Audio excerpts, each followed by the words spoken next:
All right, San Diego and Southern California, what's going on? This is hour one of John and Jim. It is more of the same. And if Jim didn't like the trends yesterday on the Padres, I don't know if he's going to like them here today. It is 4 of 5 that the Dodgers have won against San Diego, as Jim just said. It's 6 of 7 going back to last year's postseason for whatever it's worth. And obviously last night had a little bit of everything except the Padres win.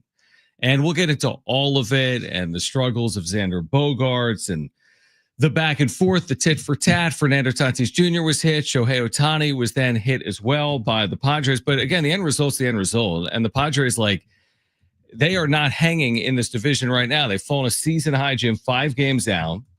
This comes, by the way, a day after. Remember, Mike Schilt calls out Andy Pages. Dodgers Twitter calls out Mike Schilt. Manny Machado, he was actually more complimentary, but there was a portion of a quote where he was calling out Pages. Essentially, if we're going to hit a superstar, we wouldn't hit Andy Pages. Dodgers, again, call that out on social media. So more of the same. Dodgers right now outclassing the Padres. We'll see if San Diego can respond. But last night had everything other than a Padres win. Yep. It had I don't want to say there was no benches clearing, but there were ejections, there were warnings, there were hit batters, there were home runs, there was back and forth, there was lead changes, there was jawing back and forth between dugouts. It's more of the same between these two teams. There's no love lost at all. And it's also more the same. The Dodgers are continuing to curb stomp the Padres every time they face them, dating back to Game 4 of the NLDS. It's just last laugh stuff because we'll get it. Let's just start with last night. So Dave Roberts gets ejected right after Shohei Ohtani is hit. We can hear from Dave Roberts, but it's Roberts gets ejected. Roberts' explanation you're about to hear, you're not going to agree with. But again, at the end of the day, it's we didn't agree with him going to Kiki Hernandez last week in the 6th inning. They win the series. We didn't agree with his view on the tit for tat Tatis Ohtani. Last laugh. You didn't agree with the sinister sling. Last laugh. This was this was Dave Roberts last night. All right. So this was his interpretation of things last night. Tatis is hit. Ohtani is hit. After Ohtani is hit, Dave Roberts is ejected. And it's not. I was going to just say, It wasn't just last night that led up to this moment. It's been multiple moments so far in this season. And hell, maybe if you want to date back to last year as well, but just in this season alone, the last night when Mike Schilt and finally grew a pair and called for the code red on Ohtani, there were multiple things that happened before that where Tatis got hit last series here in San Diego. Pages gets hit the other night, then Tatis gets hit again, and finally the Padres retaliate against the Dodgers, and of course Dave Roberts goes crying about it and has a problem, and here's his explanation on it. Just to kind of give an overview, Andy was hit last night. I feel he overreacted. We moved on. We ended up hitting a player, Tatis, unintentional. In that spot, we don't want a guy on base, certainly him, bleeding into their guys in the middle part of the order. And then at that point in time, Shohei comes up with the base open, and Vasquez took one shot at him and then hit him again. And it's very hard to miss that bad with a right-handed pitcher. So for me, it's, if you're going to do it, own it. And there's no misfire, right? And then I just felt that I didn't feel a warning on both sides was warranted, number one. And so I just wanted to know an explanation. I wanted an explanation on their thought process. I didn't come in hot. I just wanted to know why they issued.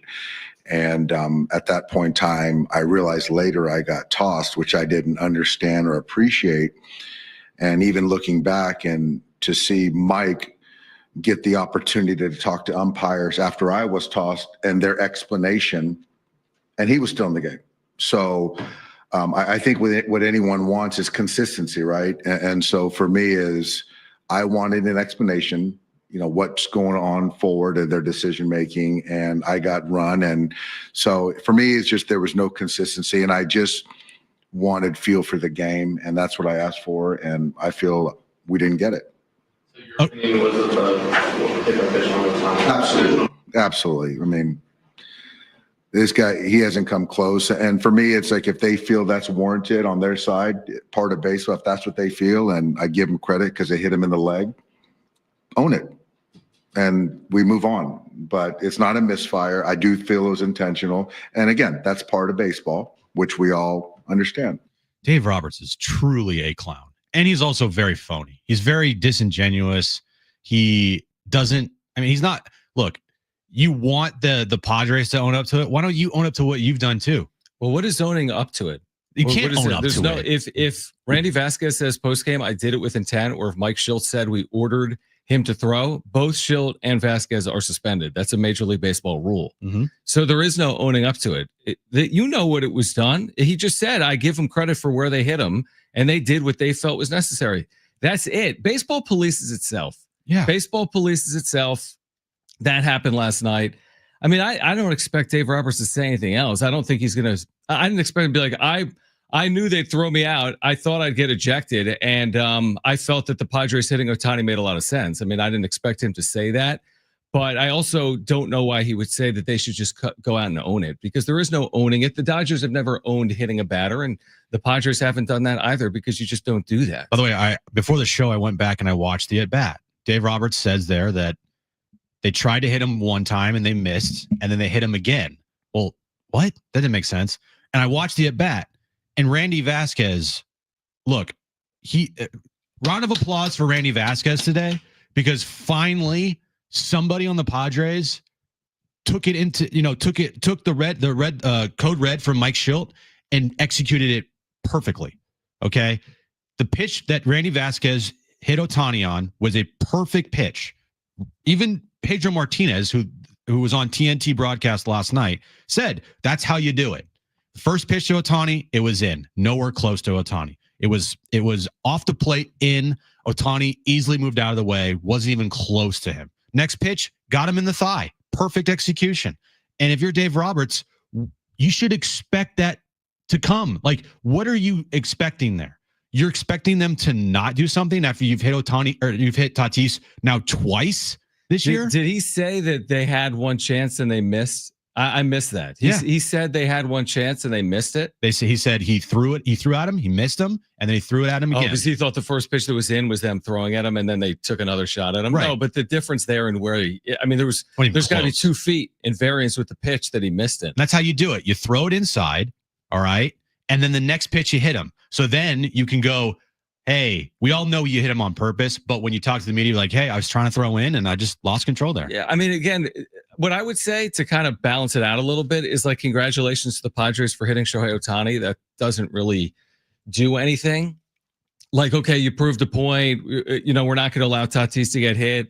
But at the end of the day, you hit him in the leg, you lose the game. Like, if that's the number one accomplishment or takeaway from the game, it's not enough to be content that they finally stopped it, and Tatis has been hit too much, and now we hit Ohtani. Yes, you're right. Shildt hasn't necessarily done that, but they went 93-69 last year, and they did it Shildt way. Mm-hmm. So now that they hit Ohtani, is that going to change anything? I look at it like this. Would I trade off them retaliating against Ohtani for a win last night? Absolutely. Mm-hmm. For sure. But in the same, thinking about it, you cannot allow the Dodgers to continue doing what they've been doing by hitting Padres players without retaliating. I'm not looking at wins and losses. I'm not looking at the end result. I'm just looking at, surely in a vacuum, the amount of players that the Dodgers pitchers have hit on the Padres side without retaliation from the Padres has gone far enough. And finally last night, Shildt grew a pair, called the code red. Randy Vasquez executed it perfectly. Round of applause for Randy Vasquez. And now you move on. And now hopefully you can actually beat this team. Yeah, let's hear from Mike Shildt. This is Mike Shildt postgame. By the way, I thought Shildt found himself in a quandary because he was caught on video 2 nights ago saying, who the F is this guy, about Andy Pages. And then Pages has 4 hits last night, 2 home runs. And the Dodgers are basically poking fun at Mike Schilt postgame, saying like, now you know who Andy Pajes is. But this was Mike Schilt postgame after the Padres lost the Dodgers. I thought it was appropriate, err on the side of caution. Did you see any intent behind either of those 5 pitches, or is that just part of it? Things happen in baseball, guys are trying to pitch in, guys are looking to make quality pitches. Trevino got Toddy to open the game when he was the opener in the game at our place, and got him again today, and I didn't feel real good, and just trying to make quality pitches and fight for the inner half part of the plate, and ball got away from Vasquez. So I understand that they have to do it at that point, and there wasn't any complaint from my side. Ball got away from Vasquez. He does own up to it. Yeah. If you hear that, I mean, what else do you want him to say? That's exactly what you say. If the roles were reversed here, Dave Roberts, who is as hypocritical as it gets, would have said the exact same thing as Mike Schilt. Switch roles here. All right, Dave, you're a clown. You would have said the exact same thing as Mike Schilt if the roles were reversed. So don't go out there crying about they need to own up to it. They need to own up to it. They did own up to it. And guess who knew that they owned up to it? And guess who knew that this was coming? Oh, I don't know. Your players, Dave. Listen to this. Trevino was on MLB Sirius XM radio today, and he even said, look, we knew this was coming. Listen to this. Thought they handled it very well. I mean, again, for me to hit Tatis twice, like it makes sense. You got to retaliate, and then when the warnings came and we hit a guy in the hand that was clearly unintentional, I thought that was a lot of feel for them to, instead of throwing out our pitcher, to like, hey, like it was clearly unintentional. I thought the umpires did a good job. So the players for the Dodgers, when Ohtani got hit, they knew what was up. They knew, all right, look, we've hit Tatis twice. Something's coming. If they hit us, if they hit Ohtani, look, all right, they have to retaliate. But the one person that can't grasp that in his mind is Dave Roberts. Like, what? They hit our guy? They should own up to it. They did. The own up to it part doesn't make sense. No, it doesn't make sense at all. That's probably not the right usage of words from Dave Roberts postgame. But again, the Dodgers have won the first 2 games of this series. Padres struggles continue out of Xander Bogaerts. Even Eric Hosmer has weighed in on Xander Bogaerts' struggles. We will share that on the other side. The latest with Xander. What's next? Plus, coming up at 2:30, the new San Diego State head baseball coach Kevin Vance will join the show. Kevin Acee, our Padres Insider at 3 p.m. We're just underway. A lot to react to. John and Jim, San Diego Sports 760, live on the iHeartRadio app.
All right, tonight at 6, San Diego Sports 760 has SDFC Midweek Live. You're going to hear from Mikey Varis.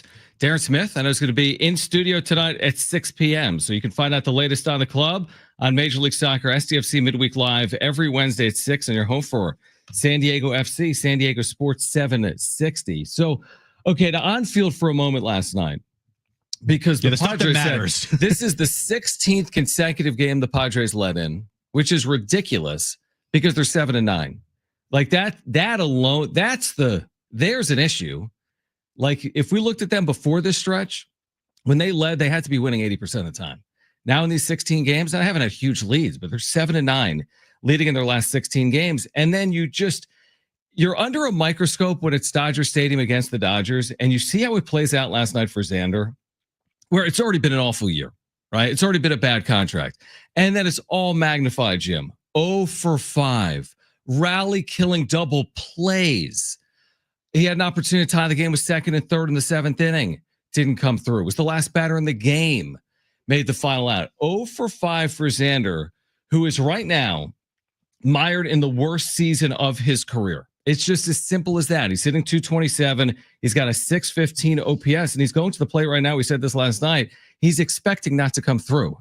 And you felt that plain as day last night. 0 for 5, 2 double plays, rally killers everywhere. And again, part of the story last night in an 8-6 loss, a big part of it, Xander Bogaerts. He's just completely lost. He has no confidence at the plate.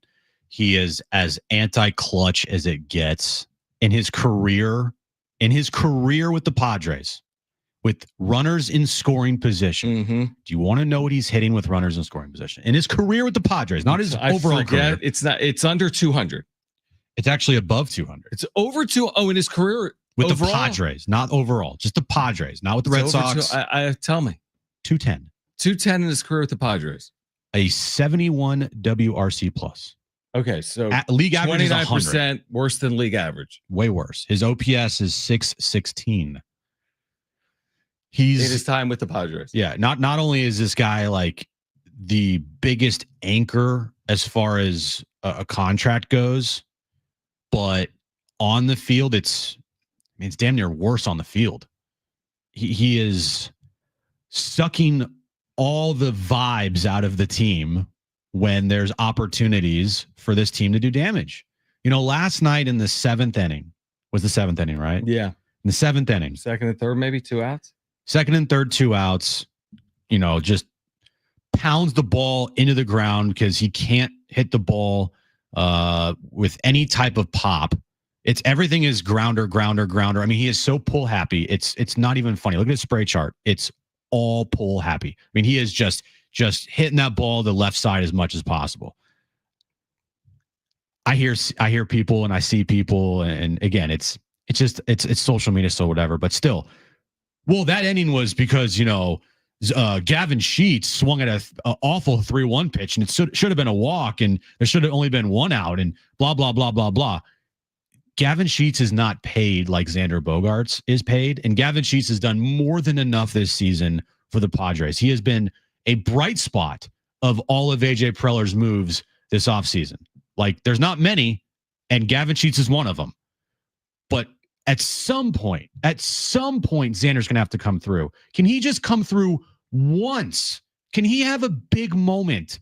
Name me the biggest moment in Xander's career with the Padres. I can't think of one.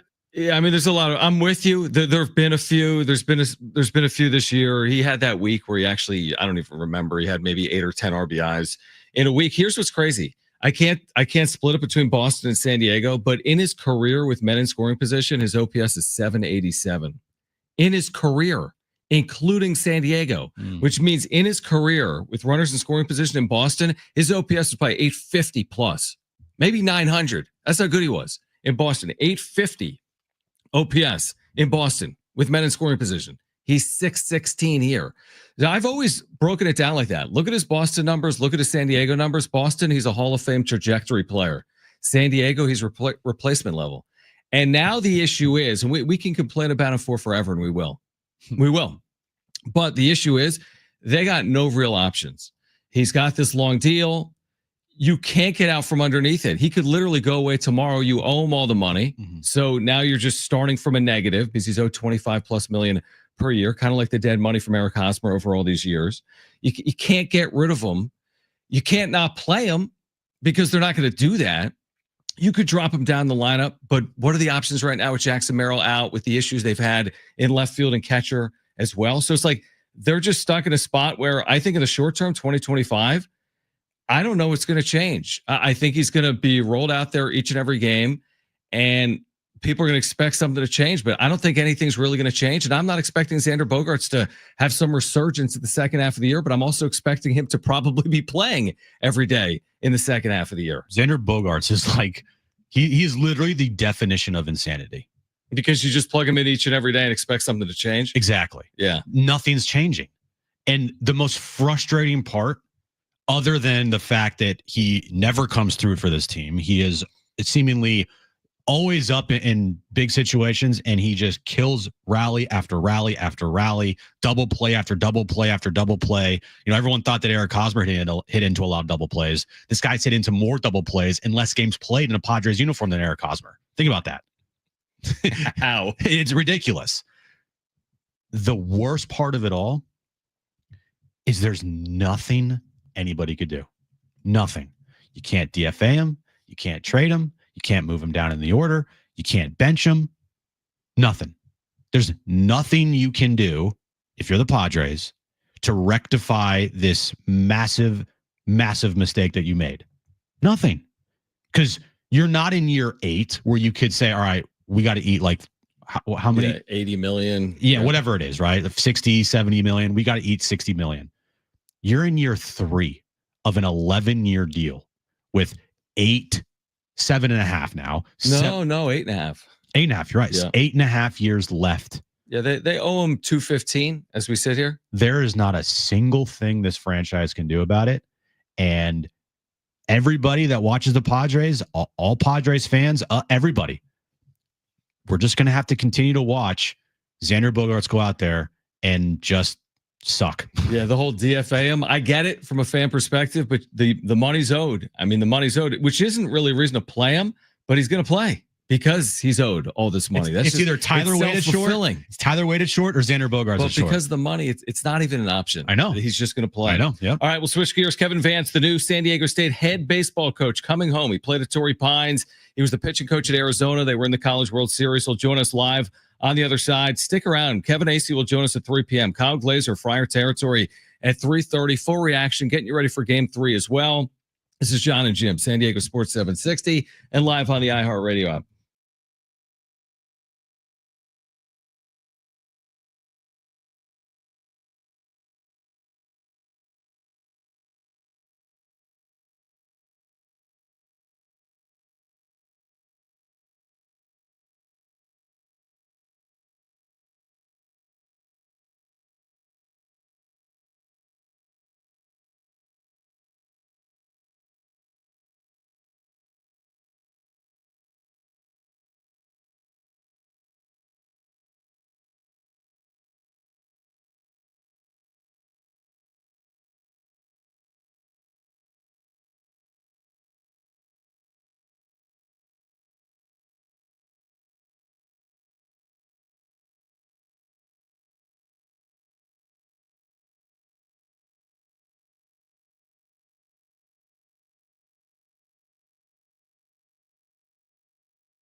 All right, this update is brought to you by the Jim Petrell Real Estate Team. Different day, same results. Padres lose again to the Dodgers. Game 3 of their 4-game series tonight at Dodger Stadium, 7:10. Once again, first pitch. Stephen Kolk on the mound for the Padres. Breaking news in the NBA, the Buss family is entering an agreement to sell majority ownership of the Lakers to Mark Walter for $10 billion. Yes, B with a billion with a B, $10 billion. Moving over to the Stanley Cup last night, Florida Panthers, they beat Edmonton in Game 6. They've won the Cup for back-to-back seasons. And then in the NBA, Game 6 of the NBA Finals will be tomorrow night, 5:30 tip time. Thunder are looking to close out the Pacers to win their first NBA championship. Would you like to know what your home would sell for today? Get a simple text message with your home's value by texting your address to 855-600-6000. You'll get no phone call, just a text. Jim Petrell has the buyer. Simply text your address to 855-600-6000. All right, we'll get back to Padres Dodgers, but a big day on the Mesa. Kevin Vance, a Torrey Pines grad, has been named the 7th all-time head coach for San Diego State baseball. And he's joining us right now in the home of the Aztecs, San Diego Sports 760. He spent the last couple of seasons with the University of Arizona as his pitching coach. Arizona was just in the College World Series that's playing out right now in Omaha. So first of all, Kevin, thank you for joining us. And secondly, what an opportunity. I mean, out of San Diego, you've got family that went to San Diego State. You graduate from Torrey Pines. What does this mean to you to be back home? What's up, guys? Thanks for having me on. Yeah. This really means the world to me. It's truly a dream come true, and feel like it's a full circle deal, storybook type of thing for me. And took a little bit of a different road to get here, but ready to get rocking and fired up. This is where I want to be, and I'm ready to go. What's it been like to interact with some former Aztec greats, before coming here and knowing that you have their blessing and you're now the new head coach here at San Diego State? Right. It was really cool. Steven Strasburg, I've seen him throw at Tony Gwynn Stadium, and watched him growing up, and he played with my brother actually. So it was a good little connection there. And then, talking to Tony, his dad is my idol, legit. And so I'm talking with Bud Black and some others too. It's, they take a lot of pride in it. And, that's really cool to see because, we need those guys, and we need the whole alumni group to keep pushing along and get this thing to where we want to go. Kevin Vance with us right now, San Diego State's new head baseball coach. You mentioned, Tony Gwynn growing up as your childhood idol. I mean, he also, of course, played for this program, but then, of course, coached/managed for this program as well. I mean, is that kind of surreal to you that you're taking over a program that Tony Gwynn, within the last decade plus, piloted as well? 100%. It doesn't feel real. I grew up, seeing the El Cajon Ford commercials, and that's one of my first memories. And so it's just crazy. It's awesome. I couldn't be more excited to do it, and have a lot of pride in the history of this place, and I'll respect that as we keep moving forward for sure.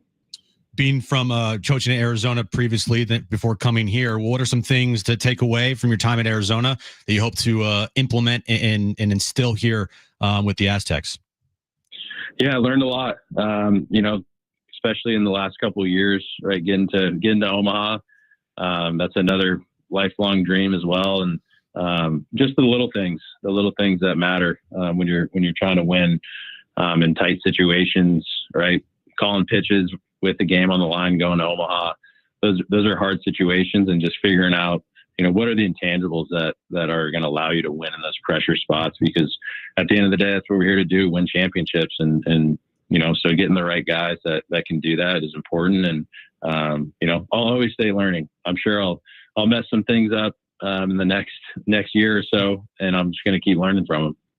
Kevin Vance with us right now, San Diego State's new head baseball coach. And as you know, Kevin, obviously San Diego State's baseball history is significant. It's not been that long since they've been at the top of the Mountain West in NCAA tournaments, with, winning percentages near 700 plus. So what's it going to take for this program to climb to some of the heights that it enjoyed? Again, not that long ago. Within the last handful of years, San Diego State was one of the better programs in the West.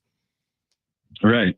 Well, there's a ton of talent in the area. Obviously, it's pretty clear. So I think getting the right guys in, the guys that want to work hard, like I said earlier, the guys with the intangibles that have what it takes to get and want to get better every day, and work hard. I think the development side of it is super important. We're going to develop pitchers, develop hitters, develop defenders, and develop good kids.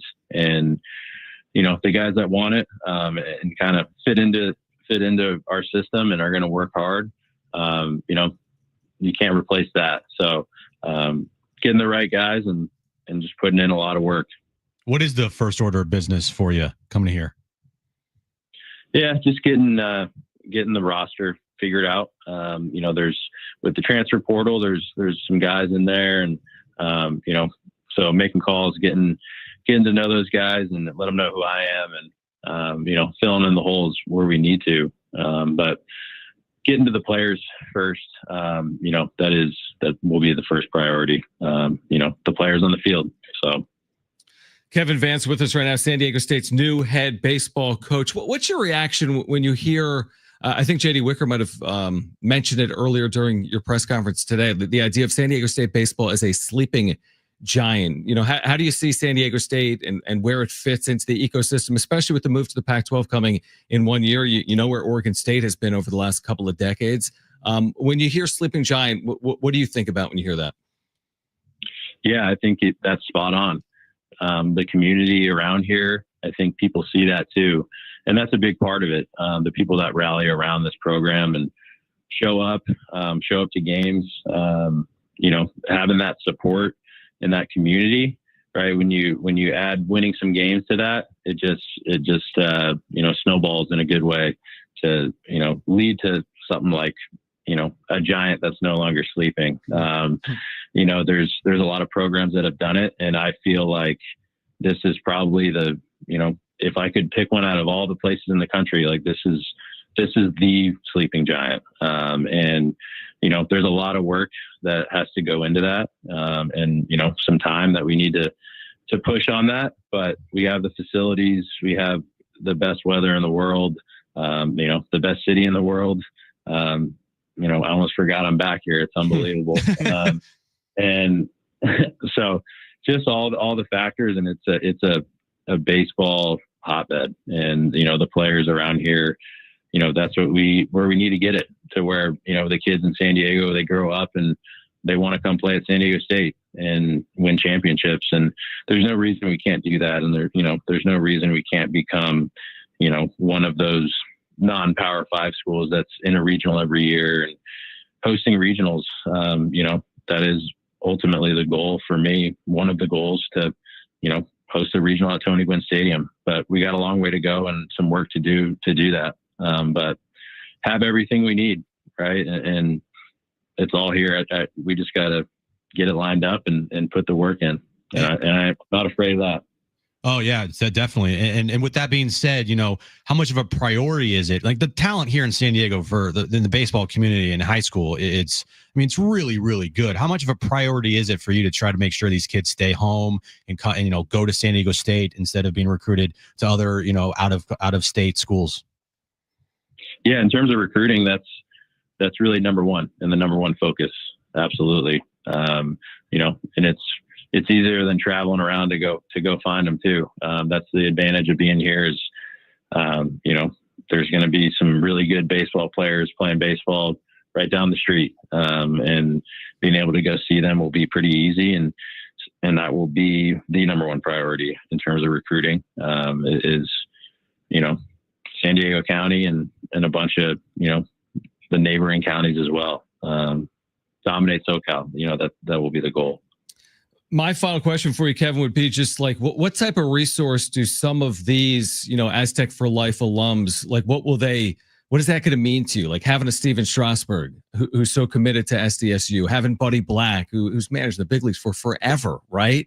Like what type of resource can they be potentially for you now and moving forward? Yeah, not just, helping out with facilities and upgrades and stuff like that, but more so just people to lean on and talk to, right? These guys have done it at the highest level. And, I'll talk to Buddy about, how to manage a game, and I want these guys around. And, the biggest thing they can do is come around and talk to the team, talk to me, talk to our staff, and be involved, and just, because they are the best of the best and they're in the industry, and we got to have them around, and just to learn, keep learning. And that's part of it. And their perspective is really important to me, and having their perspective for the players is really important to me, because they, the players need to know that they're a part of something bigger than themselves. And, having them around shows that, and, they know that they've paved the way and they need to continue that legacy.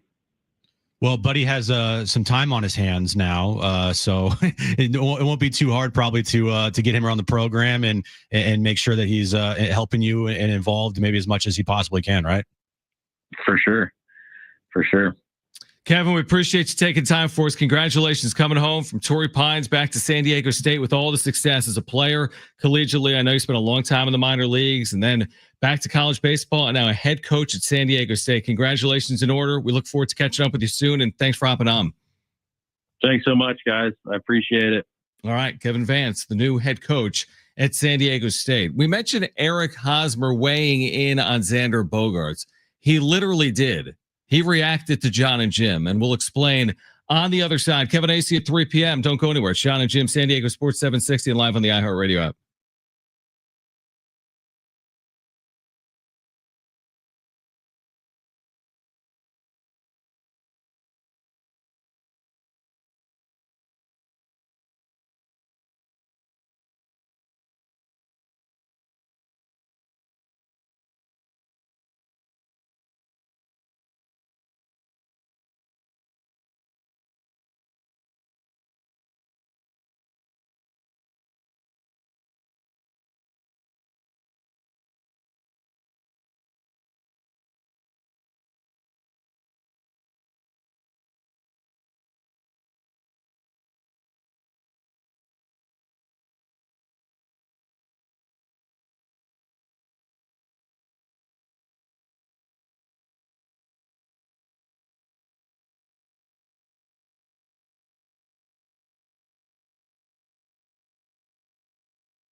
All right, I credit Jim last night. The second the Padres game ends, I knew what I was doing. Social media, and he reposts a video short, like one of those 60-second video clips of us talking about Xander Bogaerts being the worst in Padres history that we posted 2 weeks ago. I did not post it on X. Right, so this was already on Instagram. You took to X and you put this in quotes: Eric Hosmer, you're off the hook.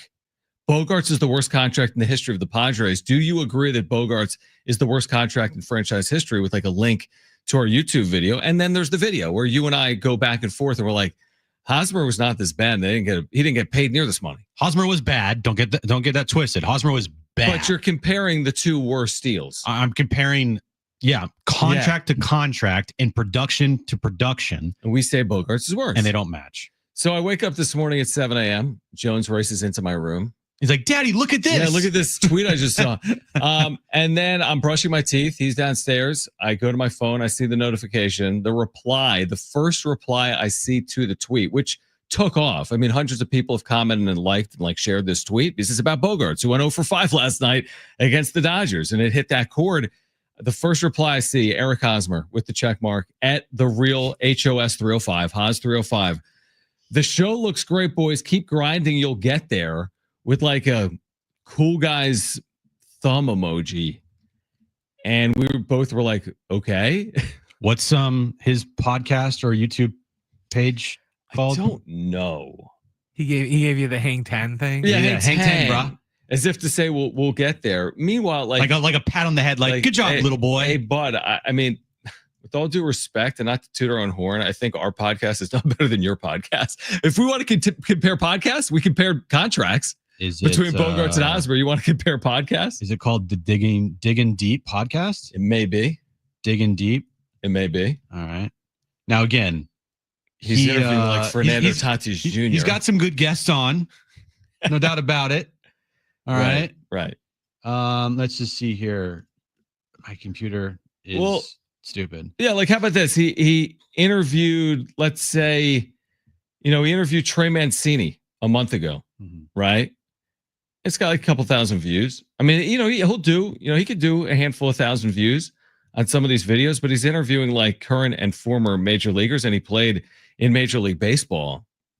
But I'd be happy to have him on the podcast. Does he want to come on John and Jim? Does he want to come on the wrap-up show? I'd love to have Eric. This is not, I think what sometimes athletes fail to understand, and he's now doing it from the media side, this is not personal at all. This is our opinion, which is what we're paid to provide. We're asked repeatedly by our superiors, offer your opinion and use facts to support it. The Hosmer Bogaerts conversation is the best conversation you can have. It's relevant. It's relatable. And we should be sharing our opinion on it. What should we be saying about Xander? He's trying. He's about to turn the corner. He's trying hard. He's about to be Boston Xander. What are we supposed to say about Hosmer's time here? You got to be honest. It wasn't good, his time here. So you're looking at these two outlandish contracts, $140 million for one, $280 million for the other. They're both awful. So we've compared the negatives of both of them and put them up against each other. I'm trying to dissect his response. And the more I think about it, the more I think that he clicked the link to our YouTube, saw our YouTube, and thought to himself, I'm going to flex on them because my channel's bigger than their channel. And I'm going to throw the good job, little boy. You're almost there. One day you'll get there. Comment. That's what my guess is. That's what my guess is. When he doesn't realize this is also this is like a cell phone. He doesn't realize it's a cell phone because it's nobody comes to you for your podcast. No, your channel for a former Major League All-Star, World Series champion should be bigger than that. Yeah, and again, it's the thing about what we do, whether it's John and Jim or with the wrap-up show, is we're trying to speak specifically to Padres fans each and every day. He's bringing guests on from the Dodgers. He's bringing guests on from the Royals. I mean, he's doing the national. He's Justin Upton on. Yeah, we're not doing the national game. We're doing the local game, and it's worked. But I'd love to. If Eric wants to come on the show, the door is open for Eric Hosmer on the wrap-up show or John and Jim.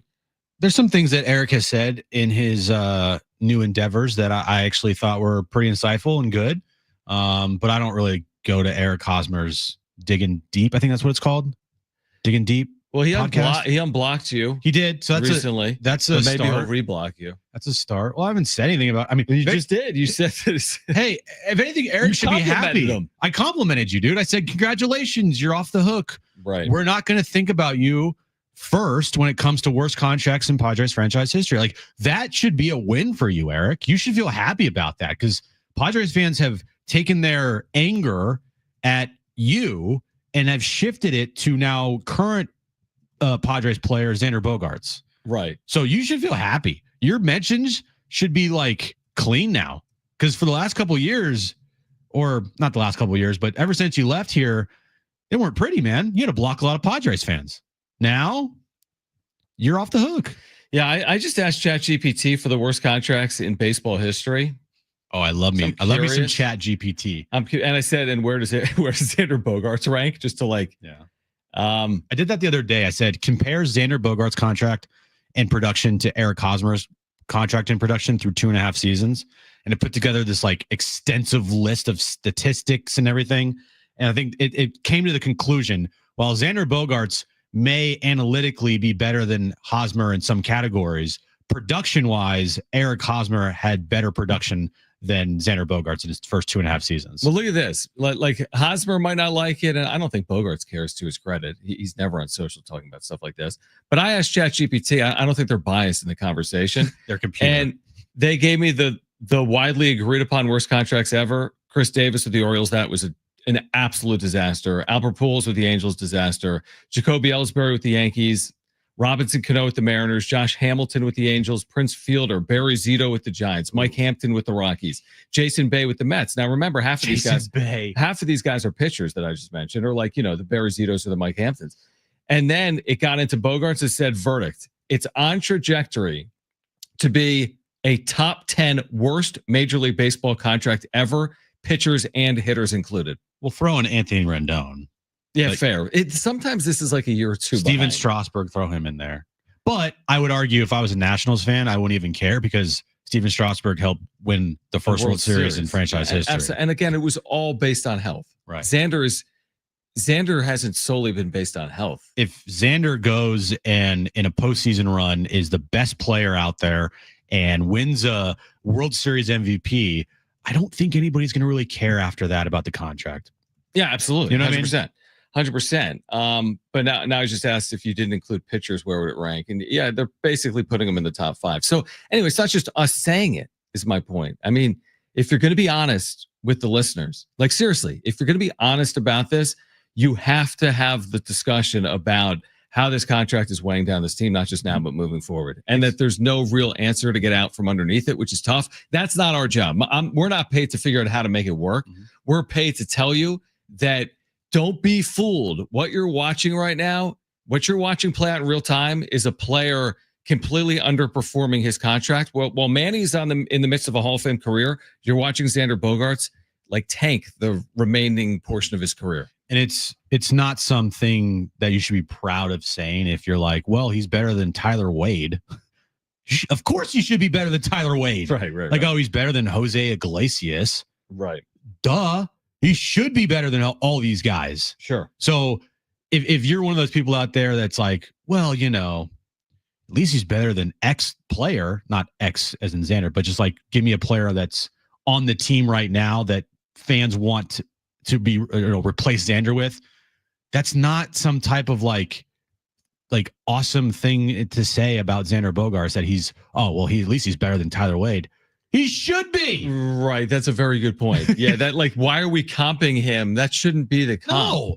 Yeah. The comp should be to like, I don't know, an all-star caliber major league middle infielder. Right. That should be the comp. Anyway, a long way of saying it got all the way to Eric Hosmer last night. Of course it did. The Eric Hosmer, Xander Bogaerts. Well, I did think the reason why it got to Eric Hosmer, he got tagged. Probably he got tagged in it. Yeah, but we didn't tag him. I didn't tag him. No, but someone was like, "Hey, Hos, check this out." You're like, who are these guys? You're no longer the worst contract in the history of the Padres. Jim Russell, I hate that guy. Kevin Acee, yeah, if he only knew, he's hated you previously. This is not the first time that Eric doesn't like you. Kevin Acee joins us on the other side from Dodger Stadium. Kyle Glazer, Friar Territory Podcast. He will be at Dodger Stadium this afternoon as well. So we'll check in twice from LA. Kevin Acee on the other side, the latest from a wild couple of days between the Padres and the Dodgers. That's next. John and Jim, stay with us.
All right, this update is brought to you by Amazon Prime Day. Padres Dodgers game 3 of their 4-game series tonight at Dodger Stadium. 7:10 first pitch.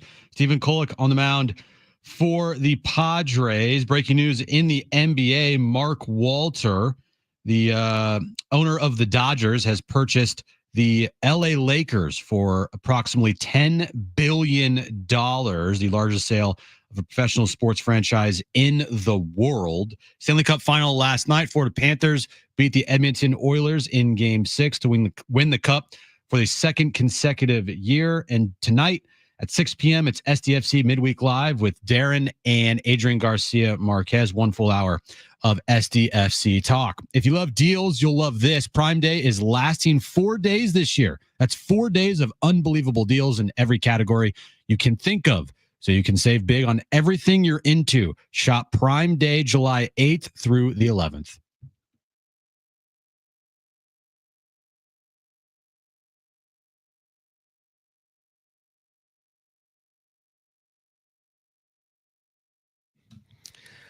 All right, hour 2, John and Jim. Let's recheck in with Kevin Acee, our Padres insider. It's amazing how much can transpire over just 48 hours, Kevin. I mean, we had you Monday, but it is Padres Dodgers, and I don't even know where to start, truthfully. I'll ask you about the back and forth first.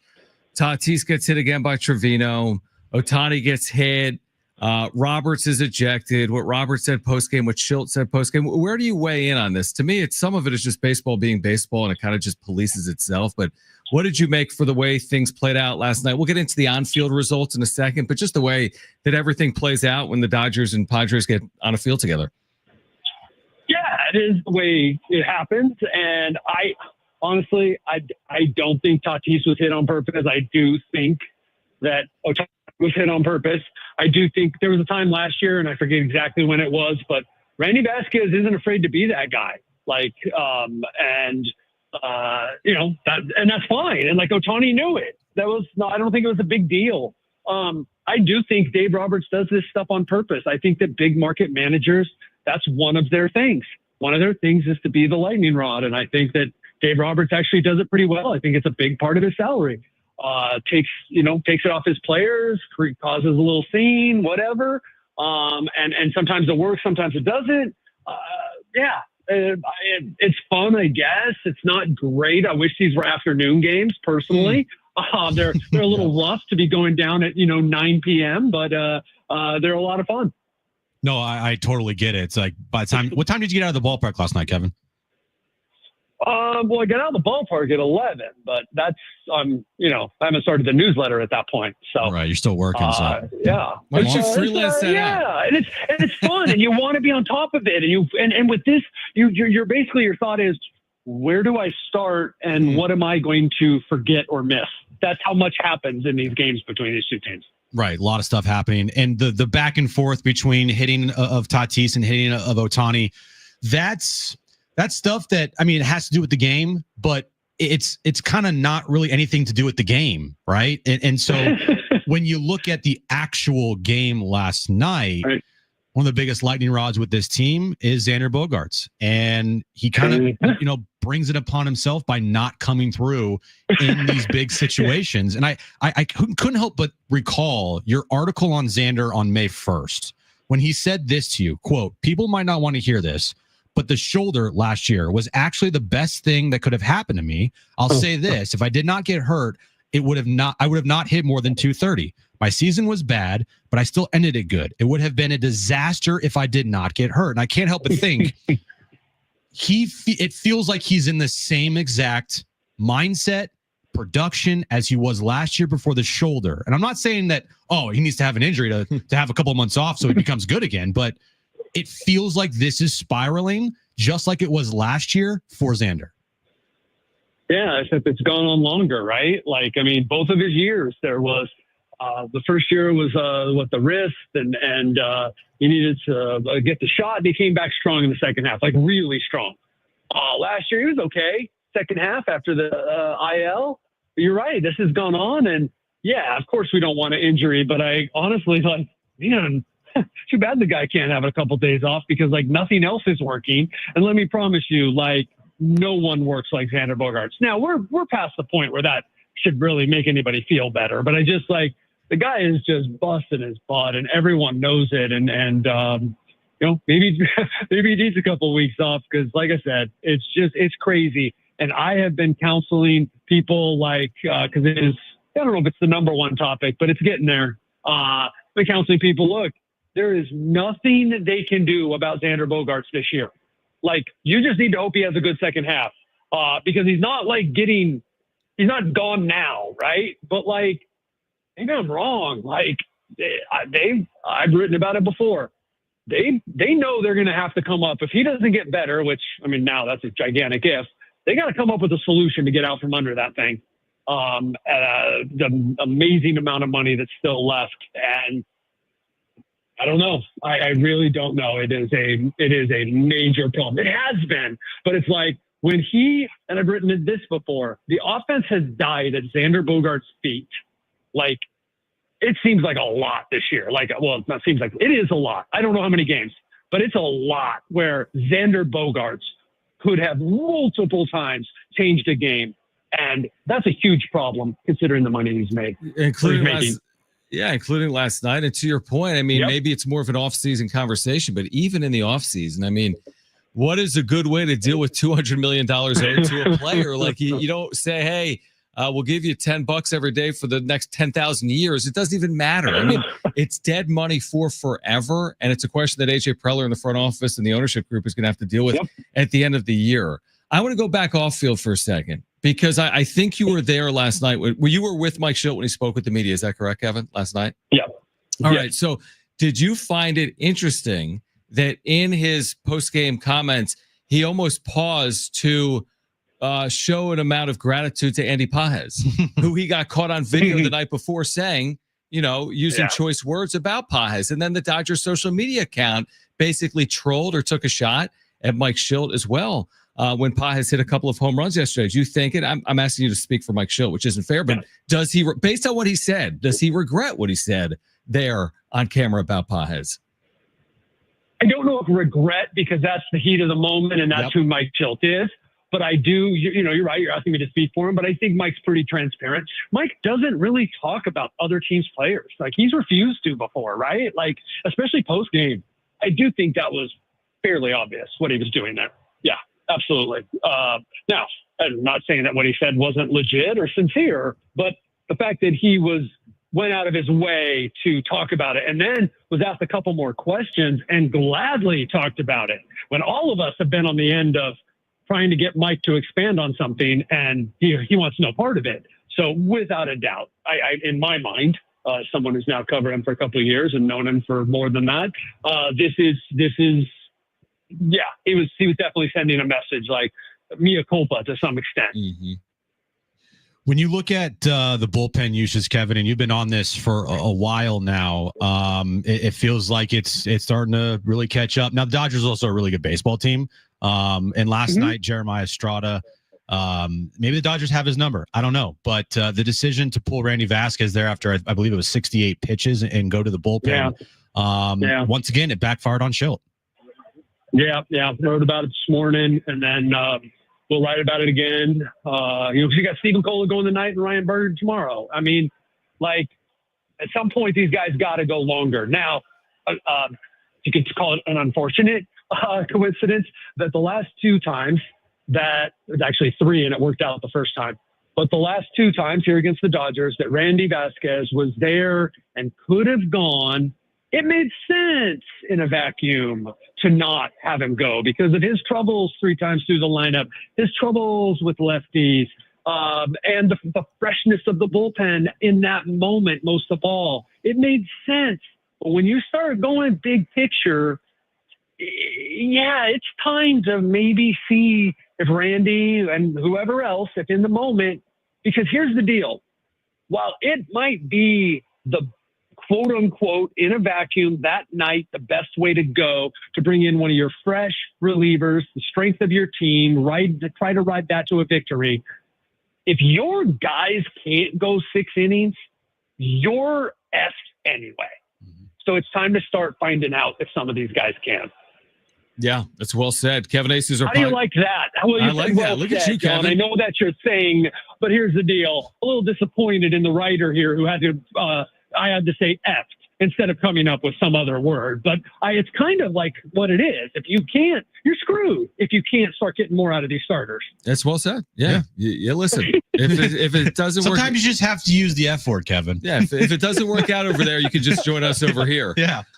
Kevin is here, Padres Insiders, with us right now. We can ask. I want to get to King and Darvish, and I know every day we ask, and Shilk gets asked every day as well. There's only so much to really share. But before, just in general, these two games, I know it's the middle of June, but how big are these games? Do you see it from a Padres perspective? As in, if they didn't win them and they left Dodger Stadium 39-35, I think in a vacuum isn't the end of the world, but 7 games back of LA, the odds of catching LA become incredibly unlikely. So how do you see these two nights in terms of importance for the Padres? I'll give it to you. They're huge. I'll always say for June, and I'll always say I didn't think they were winning the division anyway. Right. But like, for a lot of reasons. First off, if you can't beat the Dodgers without their starting rotation, basically, and the next time you face them, Ohtani will be built up to some extent. Snell will be back probably, and Glasnow will be back probably. They probably will have traded for someone too. So if you can't beat who's this guy, Emmett Sheehan? Yep. I'm sorry, I don't mean to disrespect him. He had a good start to his career, but coming off of Tommy John and another quasi bullpen game, and you can't beat him, and then you go to Yamamoto tomorrow. Yeah, there's a message that's sent about, again, how far you are and what you can't do, and it means your offense is in still something of a funk. I mean, what they have done last night without Trenton Brooks, and do you think Trenton Brooks is the answer? I mean, good for him, but like Trenton Brooks isn't going to be hitting fourth in that lineup anytime soon. If he is, well, they're sellers. So yeah, I think it's big. Plus, just whoever they're playing, right? Like you're going to fall to 4 games over now, and like somehow that feels worse than whatever they were last year. 1 game under at the same time. I don't know. I'll look it up because we're going to have to compare here pretty soon. Like, where are they going into the All-Star break? Do they have, without Michael King, without you, Darvish, last year it was like there was still this outlook of like, you've got all these guys, right? And Joe was coming back and all that. And it turned out that was true. And yeah, I think you could be leaving LA with your tail between your legs. Not saying the season's over, but I'll give you big mid-June, like huge mid-June. Couple games. All right, Kevin. Latest update on Michael King. Go. Update that isn't an update is look. It's not serious, but there's no timeline. I mean, read into that. Go ahead. You read into that, and you won't be wrong. That's what I'll tell you. Like there's no timeline. Meaning, could be back in a month, or worst case scenario. Well, my understanding, worst case scenario, I just want to be clear, is not surgery. Like it's not a dead nerve. It's not like that. But like, there's no telling is basically what I'm saying. So, don't know. And that's a problem too, because now you're going into the trade deadline with other needs. And that's why I'm talking about. That is why I'm talking about. I want to support, first off, Mike Shildt knows more baseball than I could, I'd need 20 years in the Cardinals organization and learning under Tony La Russa, Earl Weaver, and a whole bunch of other good minds to be anywhere near Mike Shildt. But like that's why at some point here you got to see what you got from the rest of your starting pitchers, or else what are you even doing? I don't know if you guys read Tom Krasavik's column, and I could nitpick about some things in there, but I thought he brought up some valid things about like. It's at least time to start thinking about, do they have what it takes this year? Wow. And so they got to find that out. I mean, okay, let's just go there before you go, even though we're up against it. I mean, what would it take for them to not buy? I mean, I guess there's a scenario where you're not buying or selling. We've seen that play out a little bit with some of AJ's teams the last decade. But AJ hasn't, and we talked about this too. Yeah. AJ hasn't officially like sold at the deadline, Kevin, since 2019. Right. So like, what is it just you look up on July 30th and say, you know what, this team is just not it. I mean, the trend lines are bad. They've fallen under 500, or I'm making it up 5 games out of a wild card spot. Like, what would it take in your estimation? I mean, you cover this team each and every day. They're so committed. So what does it take to actually be on the opposite side of that conversation? Well, I think your tone of voice and what you're asking is very appropriate, because I think it would take a lot. Right now, my understanding is full speed ahead.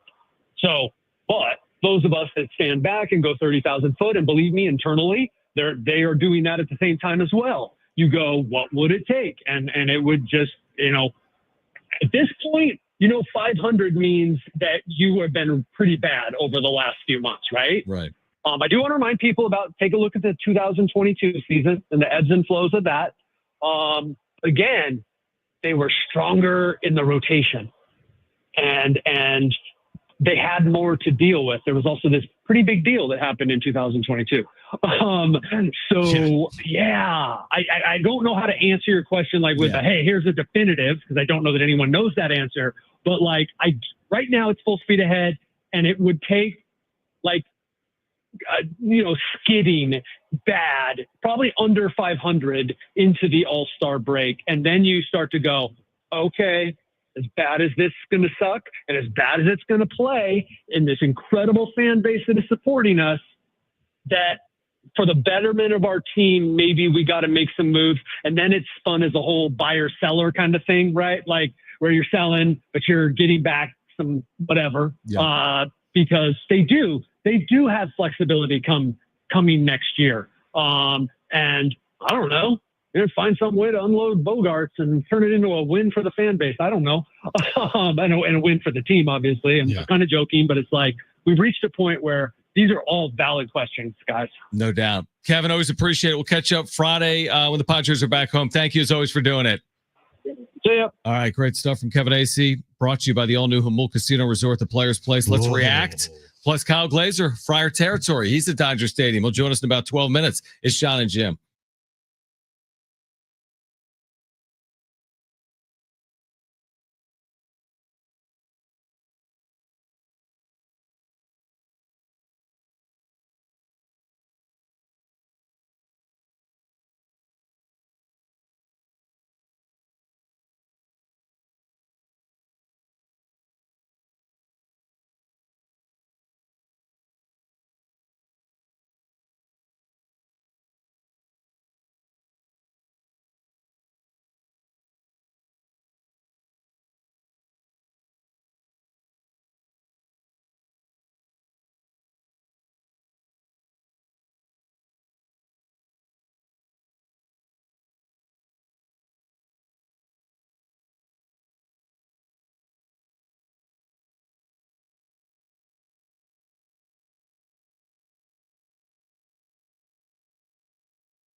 Hey guys, it is John and Jim again for our friends over at Jamul Casino Resort. Things are getting real this summer.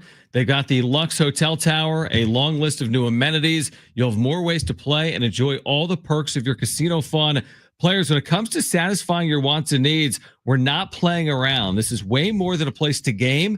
It's a place you can play in every possible way. Opening late summer, reservations now open. Visit JamulCasino.com. JamulCasino.com. And get ready to elevate your gaming experience with their brand new casino app. Get 200,000 bonus coins when you sign up and enjoy real rewards with every in-app purchase. You just play online at playjamulcasino.com. That's playjamulcasino.com. And catch the action at Tony Gwynn Sports Pub, Major League Baseball, NBA Finals, whatever's going on this summer. You can catch it at Tony Gwynn Sports Pub, where fandom meets fantastic at the all-new Jamul Casino Resort, the Players Place.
All right, John and Jim, San Diego Sports 760. Kyle Glazer will join us from Dodger Stadium in about 8 or 9 minutes.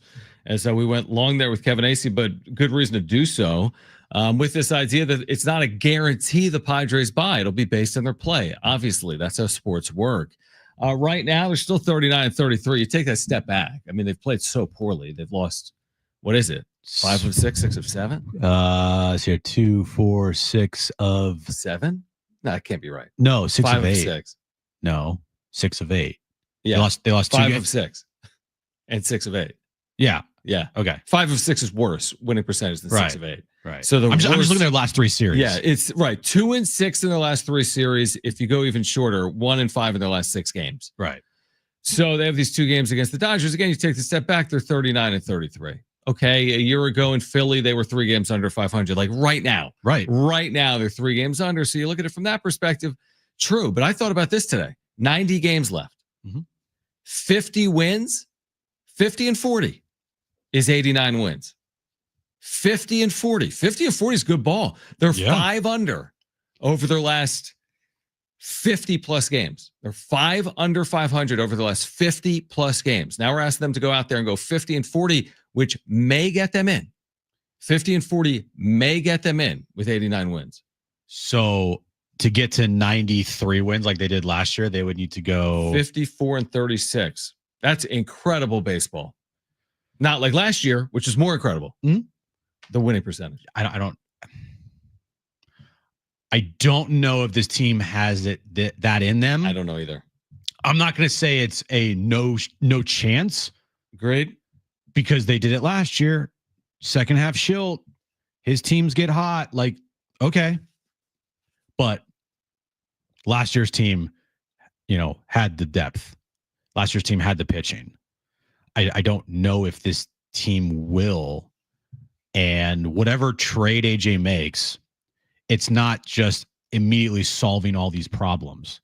That's the thing. That's the Darnay trip point from yesterday, which I think is really valid. You go add a piece in your lineup, and maybe it improves your lineup a little bit, but not drastically, probably. But yeah, it's like, guess what? Xander still sucks, and the bottom half of your lineup still sucks. Catcher. And you still have the worst catching tandem in all of baseball. And Tatis forgot how to hit home runs. And Luis Ariz literally swings at everything. And he's 20 or 30 points lower than his career average. Had a nice night last night, other than not coming through in a huge spot. Had 3 hits, but didn't come through with the game on the line. It was a very quiet 3 hits. It was. If you didn't really watch the game, you wouldn't have realized that he had a pretty nice night at the plate, other than the fact that he had a moment there in the what was the 8th inning? Bases loaded. They intentionally walked Tatis to get you. He was 2-0. And did he fly out? Out? It was a foul. Foul out. Yeah. He fouled out. I was fully ready, and I would have been more than happy to have started last night's wrap-up show and John and Jim today with that was the Trenton Brooks. All started with Trenton Brooks game. I would have loved to say that. I mean, it was trending that way. I mean, they were getting some, hey, here's Lockridge, here's Diaz, here's Bryce Johnson, like base hits from guys you weren't random expecting. Nobodies. But again, like when they needed to come through, the difference between 2024 and 2025, man, you open that door in 2024, they walk right through. This year, sometimes, I mean, it's not like they've never done it, but there's a lot of times, man, they've just had so many opportunities squandered, including last night. And if this, underlining positive look potentially of, they're scoring runs. They're scoring runs against pitching staffs that aren't really. I mean, the Dodgers pitching staff right now. I was going to say that includes LA. Yeah, that includes LA. I know. Yeah. The Dodgers pitching staff they haven't faced Yamamoto this year, which they're going to face him on Thursday. Haven't faced Snell. Haven't faced Glass now. Sasaki's out. Yeah, they faced Dustin May. Yeah, but for the most part, if you just look at the chart here, they faced bullpen, the Dodgers bullpen, which is what they'll do today because Emmett Sheehan's coming off Tommy John. Yeah, and they did well over the weekend scoring runs. They didn't make it stick, and they had an awful loss on Saturday night. But the D-backs pitching, isn't considered really great. Right. No. It's all offense. Yeah. For Arizona. So. All right. Kyle Glazer from Dodger Stadium on the other side. Great resource for Padres fans. His reaction. I mean, where are the Padres right now? What's their biggest need heading into the back half of June? Stay with us, John and Jim, San Diego Sports 760 and live on the iHeartRadio app.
All right, this update is brought to you by Staples Stores. Padres, Dodgers.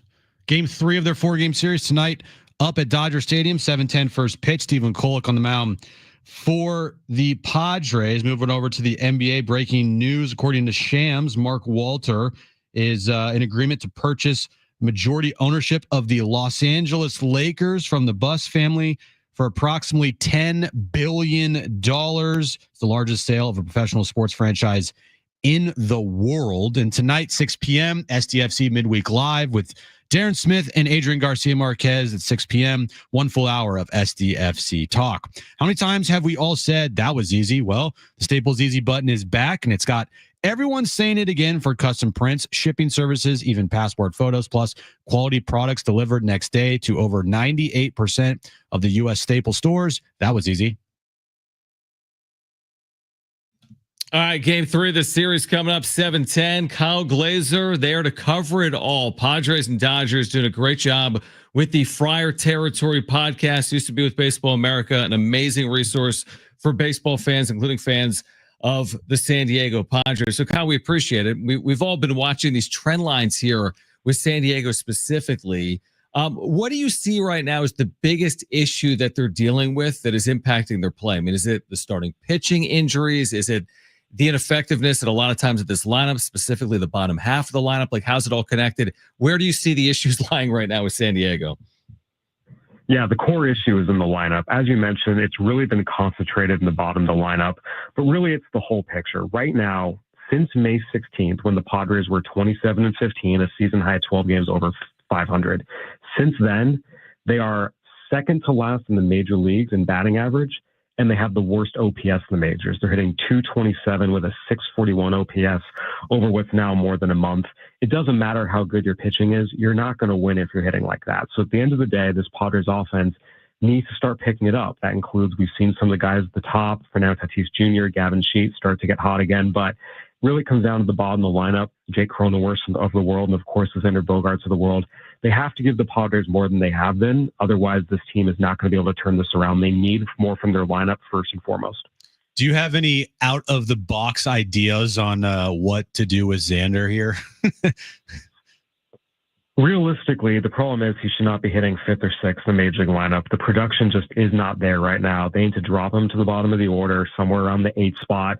Let him just maybe get some at-bats in some lower pressure situations where he's not coming up with runners in scoring position, where it's more about, hey, just get on base. You can turn it over to the top of the lineup, because right now he's not delivering in big spots over and over and over again. We saw that last night, and really he's not delivering in any spot. So pushing him down closer to the bottom of the order, the 8th spot, that would be the type of move that would shake things up and maybe put some less pressure on him.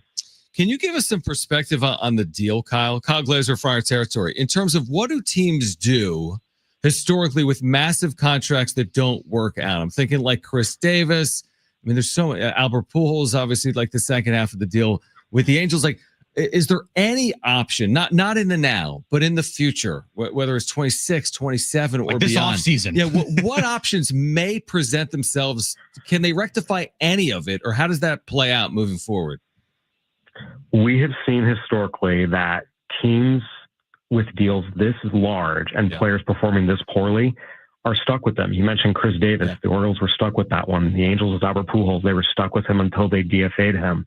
The Angels, Anthony Rendon. I mean, no one wants these players. At the end of the day, they're performing so poorly unless they're able to get them and someone else is picking up the tab entirely, which is what we saw with Albert Pujols. The Dodgers picked him up for the league minimum because the Padres were the Angels, were responsible for paying the remainder of his deal. So realistically, the Padres are going to have to hope that Xander Bogaerts is able to give them more than he is, because they're stuck with this deal. Unless they want to pay down every cent of the contract and attach some prospects to it, which realistically wouldn't do the team any good either. There's really no way to get out from this deal. He just doesn't have any appeal to other teams right now, except for maybe at the league minimum. And that's just what we see with deals like this. Like I said, Davis, Pujols, Rendon. Davis and Rendon were stuck. No one wanted them. And Pujols, they had to DFA him. And another team was only willing to pick him up on league minimum. That's kind of where they are with Xander Bogaerts right now. It's a really bad spot to be. How much help, realistically, do you think this team would get from, if AJ makes 2 moves, right? And the moves for the players he makes, it's not going to be flashy, I don't think, right? Because I don't think there's a flashy player out there. But if he just gets like marginal players, how much would that help this team if he just brings in guys on, that are just like league average?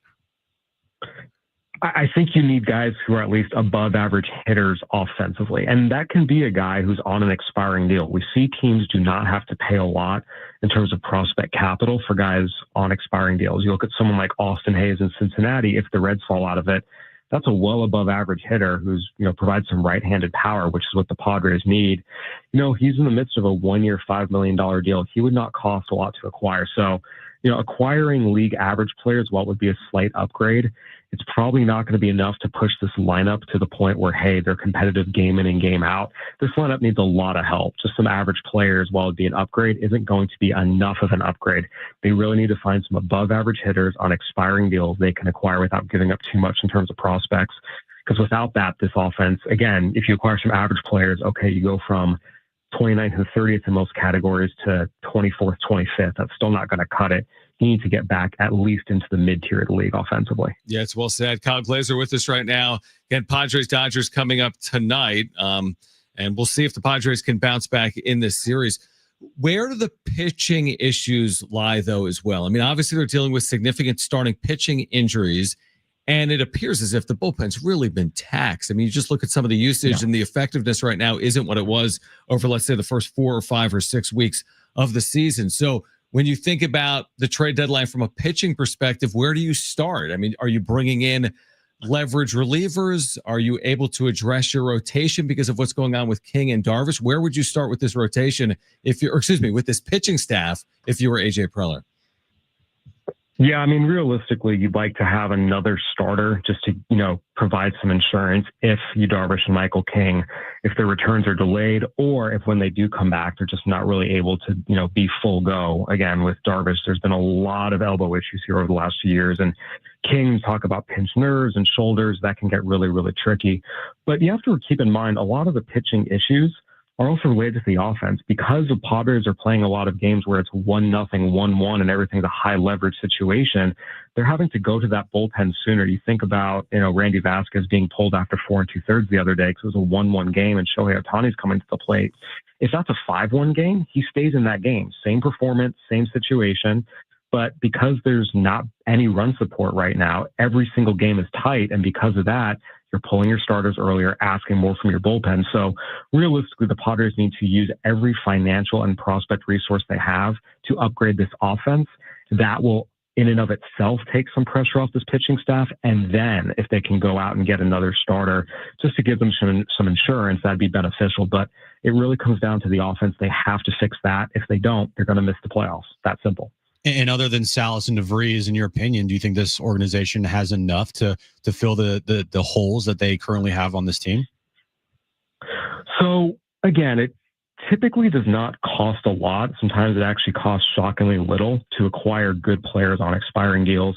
What the Padres do have is they have a lot of good young pitching in their system. It's mostly AA and below, so mostly guys who aren't ready to help the club yet. But look, you have guys like Cash Mayfield and Boston Bateman, their 2 first-round picks, or top 2 draft picks last year. Humberto Cruz is a nice right-hander in the lower levels, even at AA. Guys like Braden Nett, Jagger Haynes. These guys will have some appeal. Teams always want young pitching. So the Padres do have some young pitching to deal from to go get some solid players on expiring contracts. Now, if they want the big swing, the superstar, they're going to have to include one of DeVries or Salas. But they can make some solid upgrades, go get some good veterans on expiring deals using some of the young pitching they have. What will the Dodgers do potentially at the deadline? Whatever they want. Look, we have seen the Dodgers more often than not supplement their rotation as best they can. We saw them do that with Jack Flaherty last year. We saw them do it with Lance Lynn the year before, even though that didn't work. We saw them do it with Max Scherzer a few years ago. And just given the state of their starting rotation right now and how many injuries they suffered, I mean, they have 14 pitchers on the injured list, including a lot of key starters and relievers.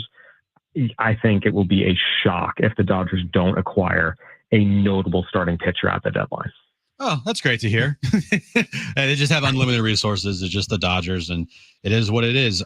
Finally, for me, Kyle, away from baseball, actually still kind of in baseball, obviously, but I saw your tweet yesterday after the announcement of Kevin Vance becoming the San Diego State head coach. We actually had Kevin on earlier today. I forgot to ask him about this, but I'll ask you. You were a teammate of his at Torrey Pines? I was. I played with Kevin Vance. He was a few years beneath me, but yeah, no, I played with Kevin for a couple of years. And look, he was always one of those players who was the most talented kid on the field, even though he was younger than most of us by a couple of years. His older brother, Matt, was a really good shortstop as well. Great baseball family, but also just a class A human being. Kevin was one of those guys that, even though he was younger, he was always, kind of a natural leader and just one of the best peer people. He's one of those guys that you liked having in the dugout with you, who was always a great teammate, who went out of his way to make sure, things were good. And he's someone that I'm not surprised he had a very successful playing career and then went on to have a very successful coaching career, both his, knowledge of the game, his ability level, and then, of course, just the kind of person he is. I'm very, very excited for him. I think it's a great hire for San Diego State, and I think he's going to do a great job there. It's interesting. I wanted your 2 cents and I don't know how much you cover the collegiate game compared to the professional game, but I feel like you've done it because of Baseball America. just the spot that San Diego State is in, obviously in this city, being in Southern California, they've had success previously. They've got the support, guys like Buddy Black or Steven Strasburg, or obviously the Gwynns over the years. Like, where can you see San Diego State going in the right situation with the right head coach like Vance potentially? I mean, I think there's a lot of potential here. You know, we see college baseball is still one of the few sports where, you know, some of the mid-majors can really compete. You look at the College World Series right now, Coastal Carolina is going back to the National Championship Series, and they won a title a few years ago back in 2016. And look, San Diego State has potentially every available resource that Coastal Carolina has out in Myrtle Beach, South Carolina. Talk about fertile recruiting ground. You talk about a great alumni base. You talk about just a great history of baseball. With the right head coach, the right investment, the right donors, I mean, there's no question in my mind San Diego State can absolutely become, you know, one of the elite mid-majors. If Coastal Carolina can do it, San Diego State can certainly do it.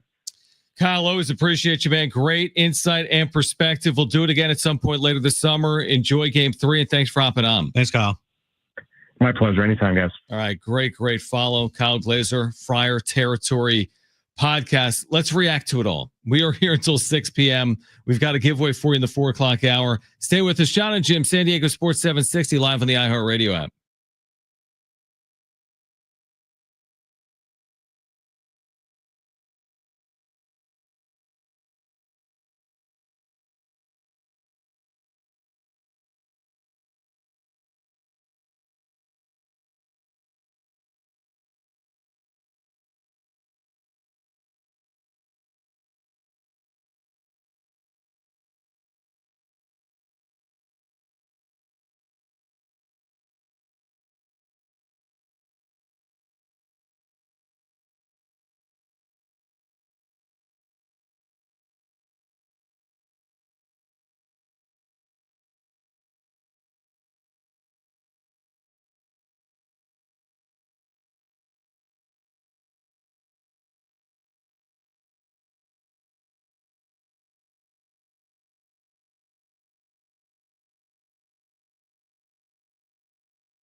All right, the iHeartRadio Music Festival back. Live performances by John Fogerty, The Offspring, Tim McGraw, more.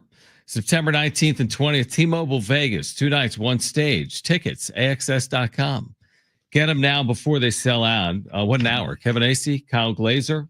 Kyle makes some interesting points about forget about everything other than the offense, because the way this offense is going, what he said, the synopsis was, this offense keeps playing like this, there's no postseason to concern yourself with. If they do not improve the offense, nothing else matters. They need to improve the offense. And the point that he made about improve the offense, it improves your pitching staff. Give them margin. Allow your starters to have something to work with. Your relievers too is a really good point I thought that he made. A perfect example of that is the team that they're playing tonight in the Dodgers. Their offense gives their pitching staff plenty of margin. Yeah, absolutely. Now, you're not going to be as good as the Dodgers lineup. You're not. No world. Exactly. But if you are, I don't know, 60%, 65% of what the Dodgers have, 70%, which is still asking a lot. That's fair. You still can give your pitchers margin for error. If the Padres offense was closer to a top 10 offense in baseball instead of a bottom 10 offensive in baseball, guess what? Mike Schilt probably leaves Randy Vasquez out there the last 2 times instead of going to his bullpen as early as he did. Yeah, because you're kind of trusting in that offense to give you back a run that he might allow. Yeah, hey, if Randy gives up another run here, I feel confident with our guys because we're one of the best offenses in baseball. Right. But there's no confidence with this offense. So what Schilt is trying to do is he's trying to piece it together to make sure they don't give up any more runs. And by doing that, it's taxing your bullpen, and in turn, your bullpen is imploding in on itself very slowly, but it's happening.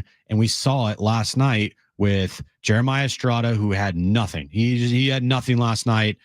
And then Yuki Matsui gives up another run. And then Jason Adams giving up some runs this year. Robert Suarez hit Saturday night, in Arizona. So I agree with Kyle that this offense is the team's biggest problem. I know Kevin has said over the last couple of weeks that pitching crisis is their biggest problem. But I would argue, just look at what the Dodgers are doing, and you're never going to be the Dodgers. So I'm not trying to say that. But the Dodgers are winning ball games because their offense, and they have no pitching. Yeah, like they're leaving Matt Sauer on the mound with the tying run on base or the go-ahead run at the plate in a 7th inning because they believe that still with 3 innings to work with, in that example, bottom 7, bottom 8, bottom 9, that if a team ties the game or even takes a 1-run lead, they're fully capable of scoring. Matt, I couldn't believe it, truthfully, last night. I mean, it's not like Matt Sauer just came in and threw 20 pitches and they had to cover an inning because it was a bullpen day. I mean, they were into the high leverage innings and they could have gone deeper to their bullpen. They elected not to. And it worked out for them because I think Xander Bogaerts grounded out to end that 7th inning. But again, that's something that LA is going to be able to do more of than San Diego. Here's another example. It's a 1-0 game against LA in the 2nd inning. Your infield's in with a runner at third. So it's a 1-0 game. And I get it. You're trying to protect leads and all the runs matter. But are you really going to hold LA to, are you really going to shut out LA? You're trying to cut down the first run of the night in the 2nd inning, but that could potentially open up a bigger inning. So it's a different way to do things. The Padres have to be super efficient. They got to win 1-run games. They got to hold leads. They're not doing that. They're not holding leads. They're not winning close games. Last night's another example of it. And back to the offense. Last year, your 7-hitter was Jackson Merrill. Right. That's exactly right. This year, your 7-hitter is like a combination of Jose Iglesias, Brandon Lockridge, Tyler Wade. That's who's hitting 7th for this team right now. Now, when Jackson's back, Jake Cronenworth will be hitting probably 7th. But still, it is a massive downgrade from what you had last year. The Dodgers 7-hitter? Andy Pages, the guy that Mike Schilt called out. Who had and made Schilt look like a moron. Who has, what does he have? An 850, 900 OPS this year has been incredible. He's hitting 293 with 15 home runs, 49 RBIs, and an 845 OPS as the Dodgers' number 7 hitter. So the offense, the more that you think about it, the more I think about it, it's the problem. It is the problem with this team. Because if you're not going to get guys that are being paid a lot of money to perform, and if you're going to have all the margin players that you brought in all suck, you need to upgrade your offense to give your pitching staff some wiggle room. They dropped Bogaerts to 6th. Cronenworth will bat 5th. We'll see what it means, right? Cronenworth will bat behind Sheets. So you got Tatis, Arias, Machado, Sheets, Cronenworth, Bogaerts, then Trenton Brooks, who homered yesterday, the San Diegan, really good story. Elias Diaz, Bryce Johnson for Stephen Kolek. I mean, there's only so much you can do. For those saying he's got to bat 8th, you're really going to put Trenton Brooks and Elias Diaz in front of Xander Bogaerts, as bad as it is. I mean, are you really going to do that?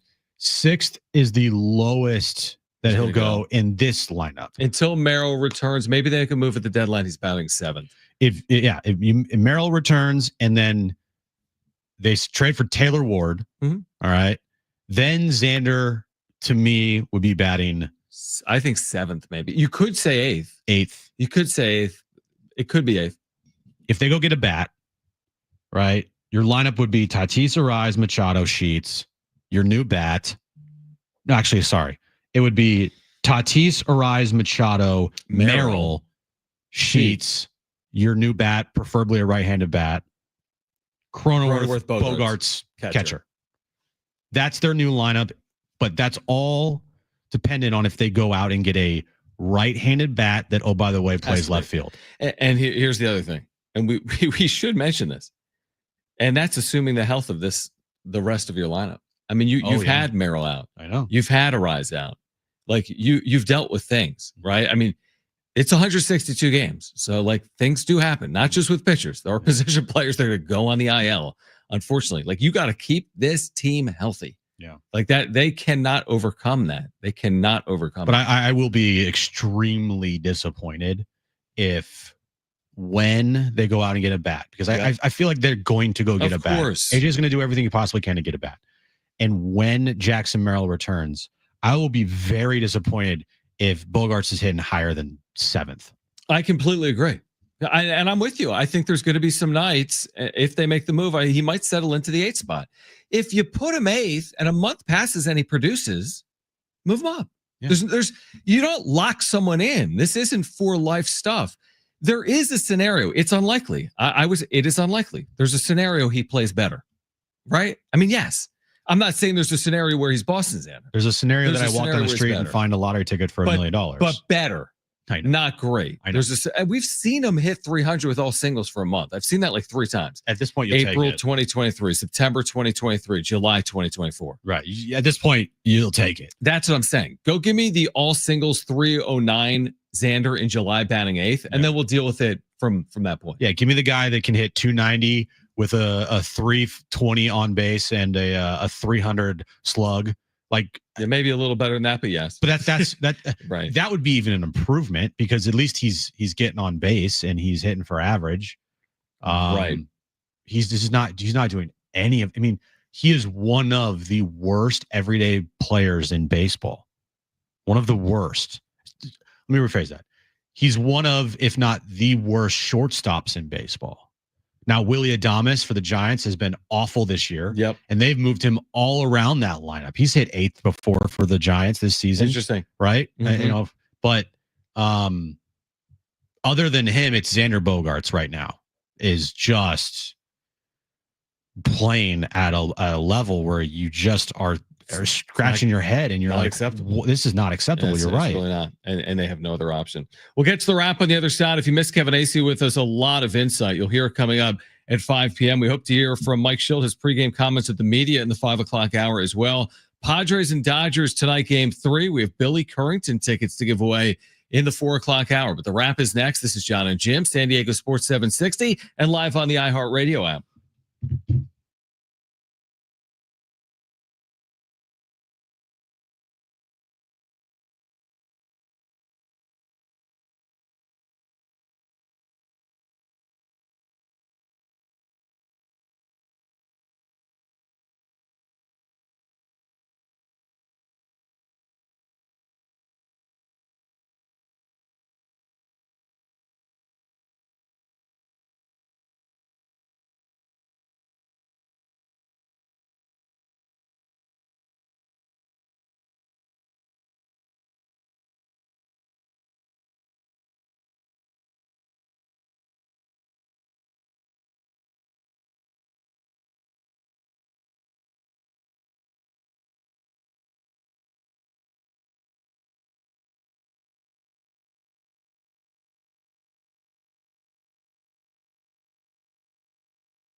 All right, this update is brought to you by Lowe's. We'll start with the Padres. They face the Dodgers again tonight, game 3 of their 4-game series, 7:10 first pitch. Stephen Kolek is on the mound tonight for the Padres. NBA news of the day, the Los Angeles Lakers and the Buss family have sold majority of the Lakers for $10 billion. That's $10 billion to the owner of the Dodgers, Mark Walter. It's the largest sale of a professional sports franchise in the world. And tonight, 6 p.m., SDFC Midweek Live. Darren and Adrian will have 1 full hour of SDFC talk right here on San Diego Sports 760. Craftsman Days are live at Lowe's. Get a free select tool when you buy the V20 2-pack battery kit. Whether it's the backyard, the bathroom, or beyond, Craftsman has the tools to help you power through and get the project done right, because DIYing is unpredictable. Buy your tools, but your tools shouldn't be. Shop Craftsman at Lowe's today.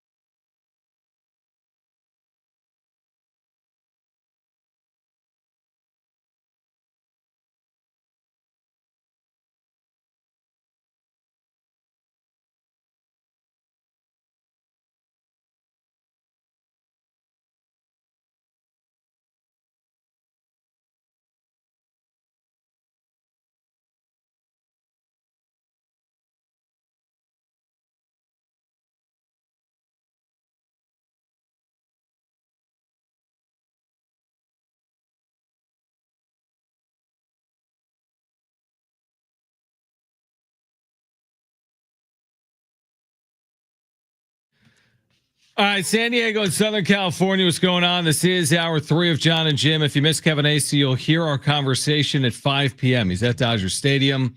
We've got the wrap coming up. Also this hour, your chance to win a pair of tickets to see Billy Currington.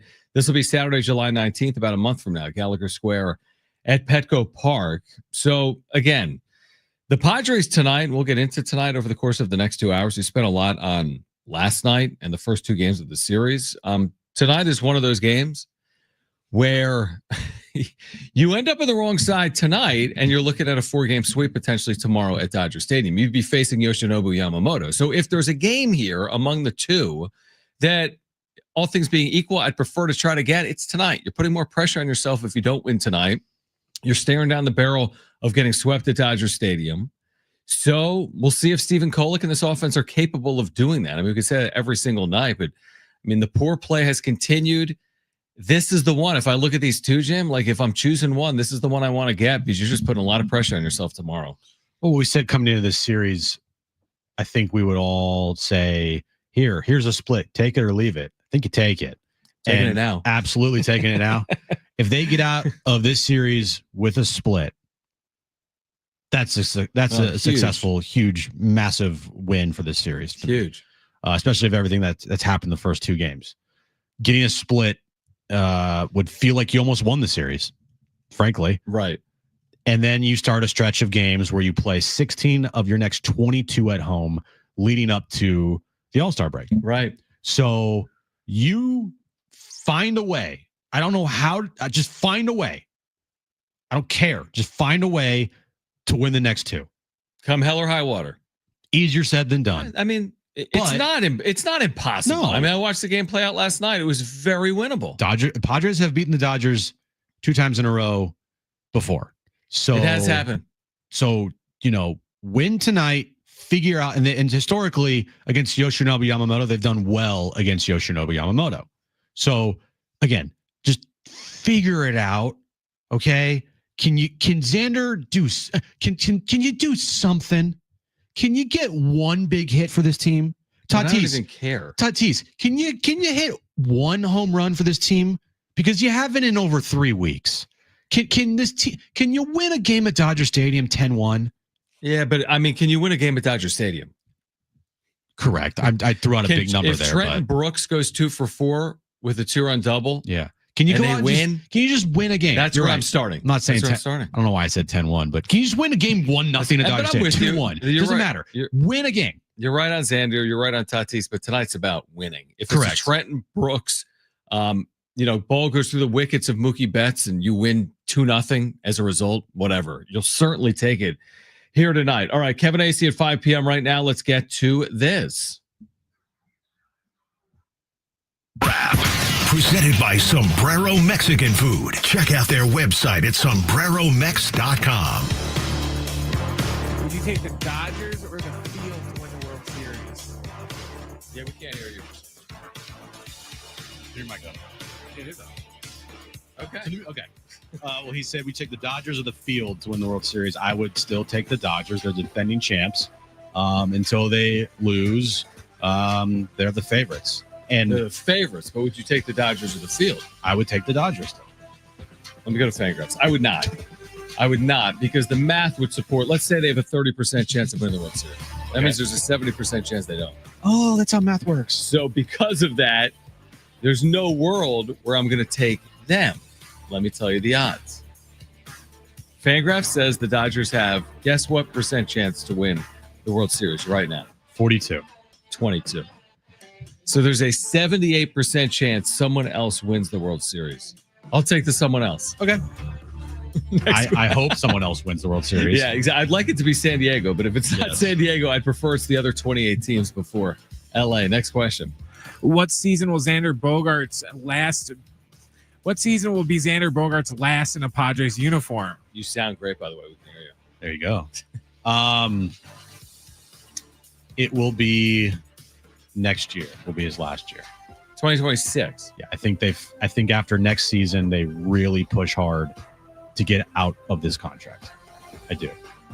Maybe I hope it's sooner. Mm-hmm. I do, but I think unless he puts together a close to all-star season next year, I think the frustration level with Xander is already pretty high, and next year I feel like it will be the straw that breaks the camel's back, where enough's enough. We can't do this anymore. We have to get out of this deal by any means necessary.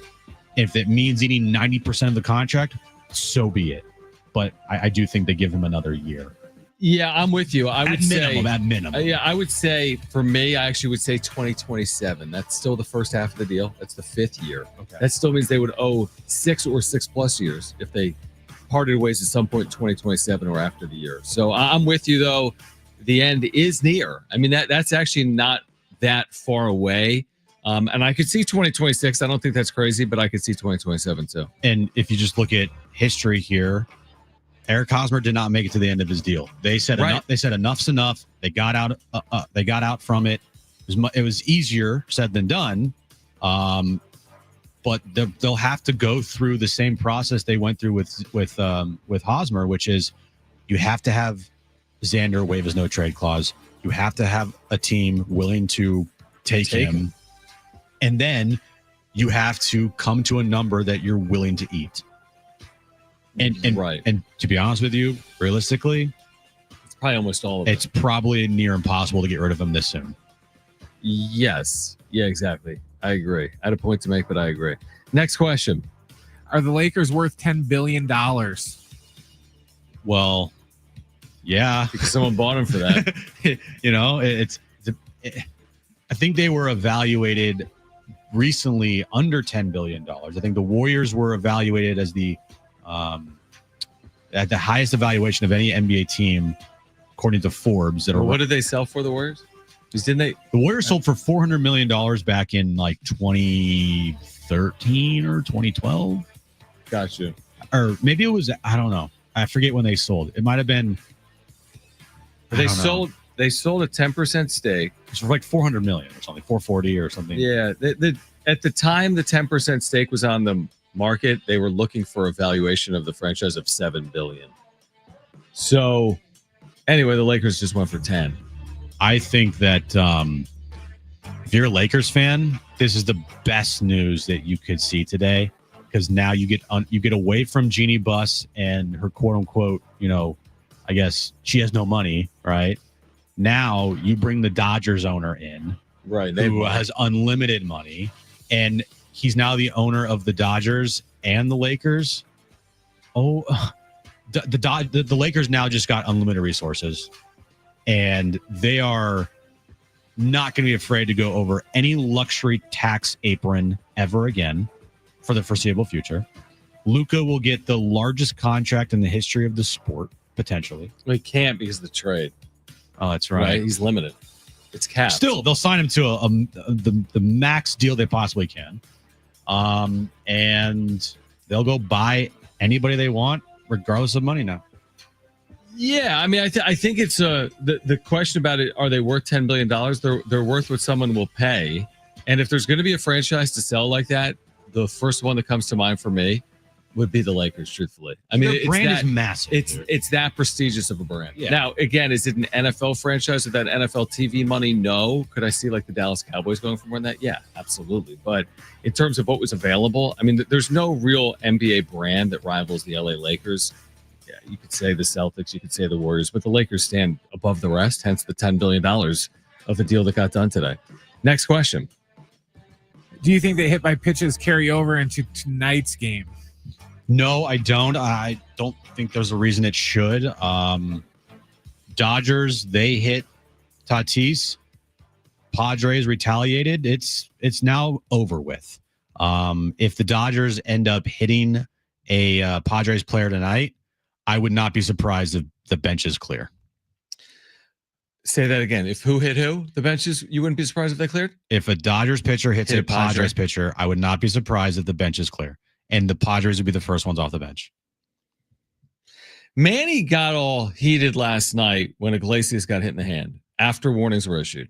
Schilt didn't. Manny came out of the dugout, right? Was barking. I don't think they continue tonight. To your point, I don't see a reason for it to continue tonight. I think it policed itself last night.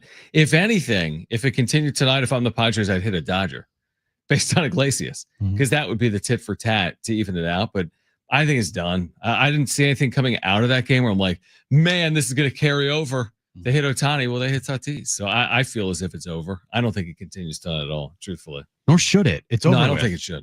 Now, it's possible someone gets hit. It's baseball and guys get hit. Yeah. Dave Roberts and your players, guess what? You went after and you hit Padres players. Padres retaliated as they should, thankfully. Thank God they did. And it's over with.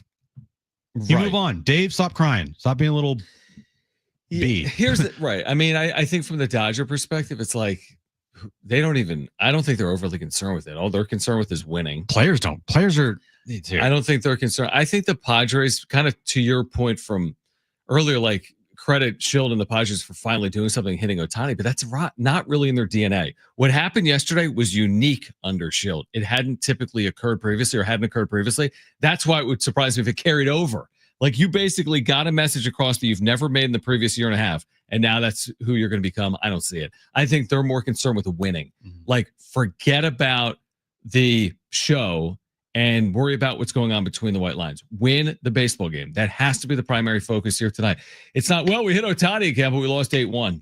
Just go win the game. And you know, at some point, enough was going to be enough. Even if they didn't hit Tatis on purpose, it's still, they hit him. Right. Exactly. And so you have to retaliate. As I forget who the pitcher was for the Dodgers. What's his name? Oh, you're talking about Trevino? Trevino, yeah. Lou Trevino. Lou Trevino, sorry. Lou Trevino. He even knew it. He said today, he goes, yeah, I hit Tatis twice. I knew they were going to retaliate as they should have. That's baseball. You know, I can't go out there and I can't hit the same guy twice in the span of a week and not expect them to not retaliate. Get 2 car accidents, your insurance is going up. You didn't mean to do it, but you got in 2 car accidents. So your insurance is going to go up. It is part of the sport. And you just can't. And I'm with you in terms of you can't let guys like Fernando Tatis Jr. consistently get hit without doing something about it. And they went after the right guy, and it was perfectly executed by Randy Vasquez. Round of applause for him. And it's over with. It's done. Yeah, I agree with you. All right, on the other side, more on this Lakers sale. How to turn $67 million into $10 billion. We have the way to do that on the other side. Plus, is LeBron James being a hypocrite? We've got the sound to potentially prove that point coming up this hour as well. Kevin Acee at 5 p.m. We've got a giveaway today, this hour. Billy Currington tickets, Gallagher Square, Petco Park, Saturday, July 19th. More on the Lakers' $10 billion sale on the other side. John and Jim, San Diego Sports 760 live on the iHeartRadio app.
All right, John and Jim, San Diego Sports 760 AM radio keeps vital voices accessible. Congress can secure its future, but we need your help.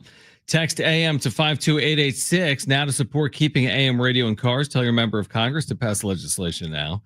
Keep AM radio in cars. Standard message and data rates apply. Lost in everything yesterday, by the way, real quick, is Shohei Ohtani struck out 4 times in that game. Oh, in addition to being hit by a pitch. Is he washed? He'll once again lead off. They're not going to drop him. Yeah. I love Tatis has power. Why does he lead off? Excuse me? Yeah. What? Most prodigious power hitter, arguably in the sport, leads off. Now, their lineup's different. Mm-hmm. So it is different. I do buy that conversation is different with Ohtani because he plays for the Dodgers as opposed to Tatis with the Padres. But just because Tatis has power, where is Tatis's power? That's a good question, John. Like, has anyone seen it? Where's the power for Tatis? How many nights have we been like, maybe tonight? If the streak's going to end, what do we say? 18 plus games since his last home run. 19 games ago. 18 plus games. If you're just looking at his splits here, just on MLB.com, the 7, 15, 30. Yeah, like 7 games, 15 games, 30. Yeah. The last 30 games, he's only hit 2 home runs and has only 5 RBIs. In the last how many games? 30. 5 RBIs his last 30. Mm-hmm. Wow. So last 15 games, only 3 RBIs, no home runs. Now the average is better. He's hitting 315 with a 448 on base percentage. Really good. Problem is he's only slugging 389. Okay. Yeah. Now his numbers his last 7 games, he's red hot as far as average on base slugging go. He's hitting 458 with a 581 on base in his last 7 games, so his last week or so, with a 583 slug. That's because he has a good amount of doubles here, but still, no home runs. His last home run, Joe. Yeah, when was it? It's a long time ago. Do you remember his last home run? Was it at? Give me a hint. Was it in San Diego, California? I was in Hawaii. Okay. When you were in Hawaii, they were in Atlanta, then home. I want to say it came at home. And I want to say he hit a ball over a wall. And I want to say that wall was the left center field wall. I don't know exactly where he hit the ball over the wall. What was the moment? Who'd they play? They played the Miami Marlins on May 27th. I need to see that home run. May 27th, that game he went 2 for 5 with a home run. Now, if you're looking at, deeper stats here, he's only hit 1 home run since May 20th. Okay, so that's the only one from May 20th on, May 27th. From May 20th till June 18th right now, which is about a month. He's hit 1 home run. 1. Which really isn't that many. It's more than 0, but less than 2. Now, from May 10th to May 18th, he hit 4 home runs. Okay. So he had a week where he was hitting for power. From May 10th, he hit 1, 2, 3, 4 home runs. That's amazing. And then ever since then, May 20th, nada. By the way, Jim, because you were away, I'm going to share it with you, and we can relay to our viewers. What did this look like? This is Fernando Tatis Jr. in the Is this what a home run from Tatis looks like? It was May Gray. Oh. All right. Okay. And it looks like leading off the game. No, yeah, it was 6-0 game, a game they win. It was actually to the opposite field. Look at that. Oh, my gosh. I remember this. That ball barely went over the wall. It went like 330 feet. I don't remember that because I wasn't watching. Yeah, you were away. Look at this. So his only home run is a ball that was plunked a foot over the wall inside the foul pole and right. I want to find the expected home run. 1 of 30 parks, 2 of 30. That's pesky pole, and there's 3 parks that leaves. So the last time he actually got a hold of one was longer than that. Was May. Now there was the night 18th. in San Francisco. He thought he got it. The night in San Francisco on this stretch. Right. But that place, where he hit it wasn't even close, truthfully. No. It was 10 feet away from homering, right? Yeah. This team I've seen this team over the last couple of weeks hit some balls that they think they've got. Absolutely. And they're not. They're warning track. I thought Kevin Sheets got a ball last night at Dodger Stadium. It was a sac fly early with the bases loaded. What do you make of the story that the ball is anti-juiced? Right. That the seams are higher. I think it's accurate. And that's happened throughout even recent history that when they produce these balls, they're made differently. Now, do we take that and put that into why the Padres are not hitting home runs? Why are the other teams? Exactly. Yeah. Now, that's no, the it's counter argument there. I would say, why are the Dodgers and Yankees hitting more home runs? Well, going into the year, they always had the better lineups. But I mean, the Padres, I haven't looked recently, but I'm sure it hasn't gotten better. I mean, their home run totals are really lacking. Like from a team perspective, Who, the they're Padres? yeah, what, bottom 4 in baseball overall, bottom 5. It's been pretty bad. Kevin today put in his article, let me just pull this up here. Yeah. The amount of home runs this team has hit since May 27th. Let me just pull this up here real quick. Right. Because it's kind of staggering. All right. Stand by. Oh, why did they do this? As you stand by, the Padres are 27th in home runs. 27th. That's not good. Can you look at his... No, it has to be logged out right now. My thing logged me out. I'm logged out too. I need to figure it out. That's really annoying. Super annoying. But it was like Manny Machado's hit 5 home runs since I think like May 20. Yeah, he's hit a number or something. Yeah. And other than that, it's like Gavin Sheets with like 2 or 3. And then you got like Trenton Brooks and like Martin Maldonado and well, shoot. You can click on the 62 home runs and see them all. Jake Cronenworth, I think, is in there. Yeah, he is. I mean, the last home runs 2 of the last 3 they've hit is Elias Diaz and Trenton Brooks. Oh, right. Man. But you're right. I mean, Martin Maldonado's in it. Again, they've hit 62 home runs in 72 games. It's not good enough. It's not a big number. No, it's really not. And that's why they're 27th overall. Yep. In baseball. All right, Jim's going to call LeBron James a hypocrite, even though that's the tease. I think Jim is going to call LeBron James a hypocrite, and he will explain why on the other side. Plus, we'll give away those Billy Currington tickets later this hour. Plus, you're going to hear from Kevin AC at 5 p.m. Don't go anywhere. John and Jim, San Diego Sports 760, and live on the iHeartRadio app.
All right, this update is brought to you by Amazon Prime Day. Padres and Dodgers. Game 3 of their 4-game series tonight at Dodger Stadium. 7:10 first pitch. Stephen Kolek is on the mound tonight for the Padres. News in the NBA. The Lakers have sold to Mark Walter, owner of the Dodgers, for $10 billion. The largest sale of a professional sports franchise in the world. And tonight, 6 p.m., SDFC Midweek Live, Darren and Adrian, 1 full hour of SDFC talk right here on San Diego Sports 760. If you love deals, you'll love this. Prime Day is lasting 4 days this year. That's 4 days of unbelievable deals in every category you can think of. So you can save big on everything you're into. Shop Prime Day, July 8th through the 11th.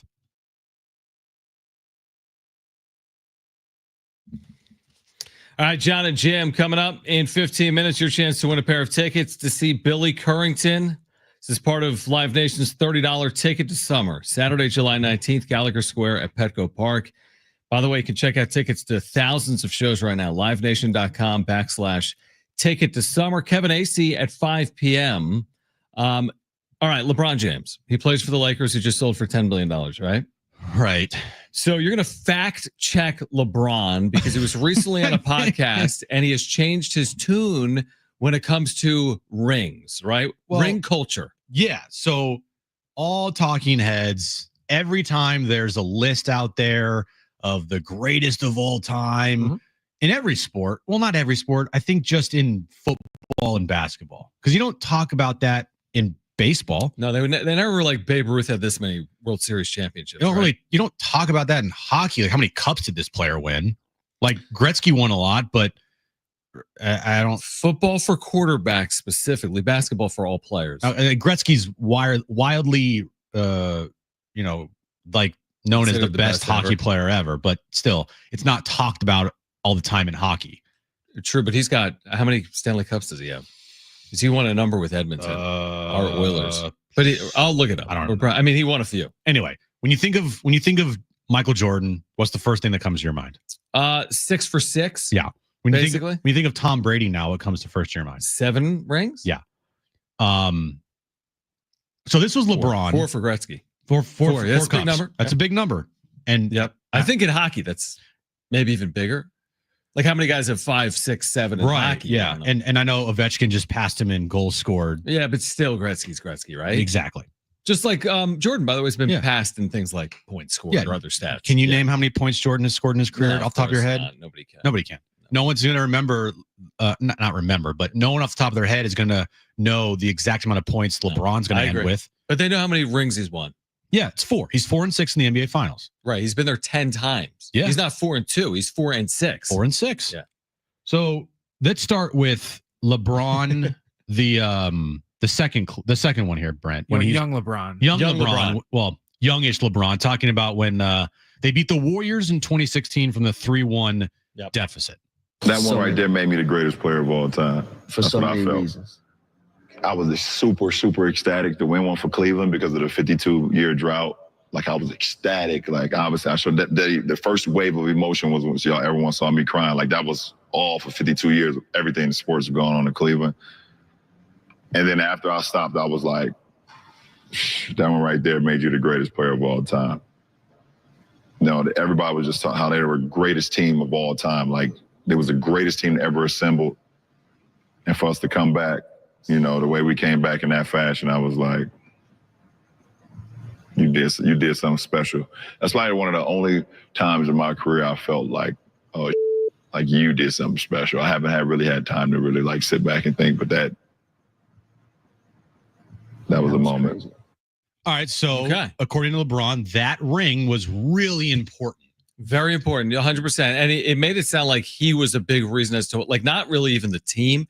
He became the greatest ever because of what the team did, but he needed it. Yeah, he needed that. He needed it. And by the way, that was only his 3rd NBA championship. Right, so he got one in the COVID year. Correct, in the bubble. The Mickey Mouse title. Right. Yeah, but, fair. Not the same as the others. Not the same as the others. Yeah. Okay, so LeBron there, very adamant, rings matter. Like, hey, this ring definitely mattered for my legacy. That's what he said. LeBron James on the new Steve Nash podcast with him. Oh, digging deep. Steve Nash. He essentially replaced JJ Redick. He replaced JJ Redick with Steve Nash. Like they have the same podcast with just Steve Nash instead of JJ Redick. That's hilarious. Future Lakers coach Steve Nash. That's Probably. hilarious. Yeah, once JJ Redick gets fired. Right. This, I don't know exactly what the timing of this, but it's recent. It's recent, yeah. This was LeBron James on ring culture. It's funny, yeah, I don't know. I don't know why it's discussed so much in our sport and why it's the all be all of everything. You sit here and tell me, you know, Allen Iverson and Charles Barkley and Steve Nash, our wasn't unbelievable. Like, oh, they can't be talked about or discussed with these guys because this guy won 1 ring or won 2 rings or won, like, it's just weird to me. It's like saying Peyton Manning can't be in the same room with Brady or Mahomes because he only has 1 ring. They don't never discuss that in their sport. Right. Or telling me that Dan Marino is not the greatest slinger of all time, or he can't be in the room with those guys because he didn't win a championship. They don't discuss those things, I don't know. I don't know. Did Barry Bonds win a World Series? I don't think so. I don't think so. Barry Bonds never won a World Series. And you can't sit here and tell me that he's not the greatest baseball player to ever touch a bat. I mean, Jerry West, I think, went to like 9 straight NBA finals. Right. And, The logo. and was only able to win 1. Right. And he's the logo of our league. Yeah. So you can't sit here and tell me that, okay, well, because he only won 1, the guy can't be in the same room with the guy who won 2 or 3 or 4. Like, why not? This guy, he's our logo. LeBron is honestly the most like unaware, hilarious, hypocritical athlete that of his stature. Like LeBron is one of the greatest just athletes of our all lifetime. time, especially of our lifetime. And he we just played 2 clips. They definitely go against each other. It's one clip of him saying how his championship against the Warriors in 2016 made him the greatest of all time. Yet he comes right back around saying that championships and rings shouldn't matter. Well, obviously, what's most interesting is, I mean, he's never going to catch. You can't catch Jordan. Obviously, that's not. I mean, he's not going to win a 5th, so he's not going to catch Jordan. I also think because he was doing it with Steve Nash, who, again, I mean, you're having this ring culture conversation with a guy 2-time MVP that didn't win a title, didn't go to the finals, I don't think. But it's a massive story. You're right. Like, what's a separator for Allen Iverson and Kobe and titles? I mean, obviously there's a difference. There's 5, right? But like, that's a big separator in the sport. Now, it's a fair point. It's not to say guys like Charles Barkley and Allen Iverson weren't terrific players, but there is like a line in there that's crossed when like Steph Curry wins at a clip that passes Allen Iverson and runs circles around him. So you can't really compare Iverson to Curry because Curry has won rings where Iverson has not. So no, you can't have it both ways. I agree with what you're saying. LeBron James, here's the thing. He's always going to be remembered as one of the best players in the history of the sport. And he's always going to end up falling short of Michael Jordan's overall rings. Correct. So both things are true. He'll always be remembered as one of the all-time greats. He'll always, though, fall short in that chase for 6. You can't, if you're LeBron James, say those things about a ring. I agree. When you have literally ring chased your whole career. Pretty much your whole career. You went to Miami to win 4 rings. From 2011 on, you have ring chased your entire career. Changing rosters at the trade deadline, essentially being the GM. The Miami move, now they played 4 years together. They won 2, but the whole move was about winning 3-4 rings. Yeah. To get to Miami, the super team. Yep. And we all know certain rings and certain championships mean more. His championship in 2016, as it should be viewed as his best accomplishment. I think his first with Miami obviously was breaking the ice, but his best accomplishment is 2016. Right. But what he's trying to do here, and LeBron's not stupid. He's not an idiot. No, he's not. He's trying to create a conversation, and he knows whatever he says will blow up, and everybody will talk about it like we are.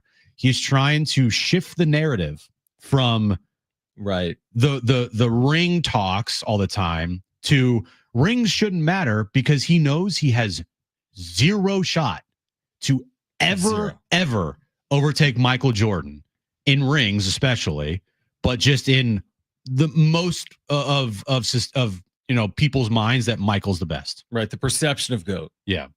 Well, that's why I think he took that shot at Jerry West when it's like, oh, well, Jerry West, he went to like 11, but he only won the one. I've only lost 6. So, why do people give me so much stuff? They don't give Jerry West stuff. LeBron is a hypocrite.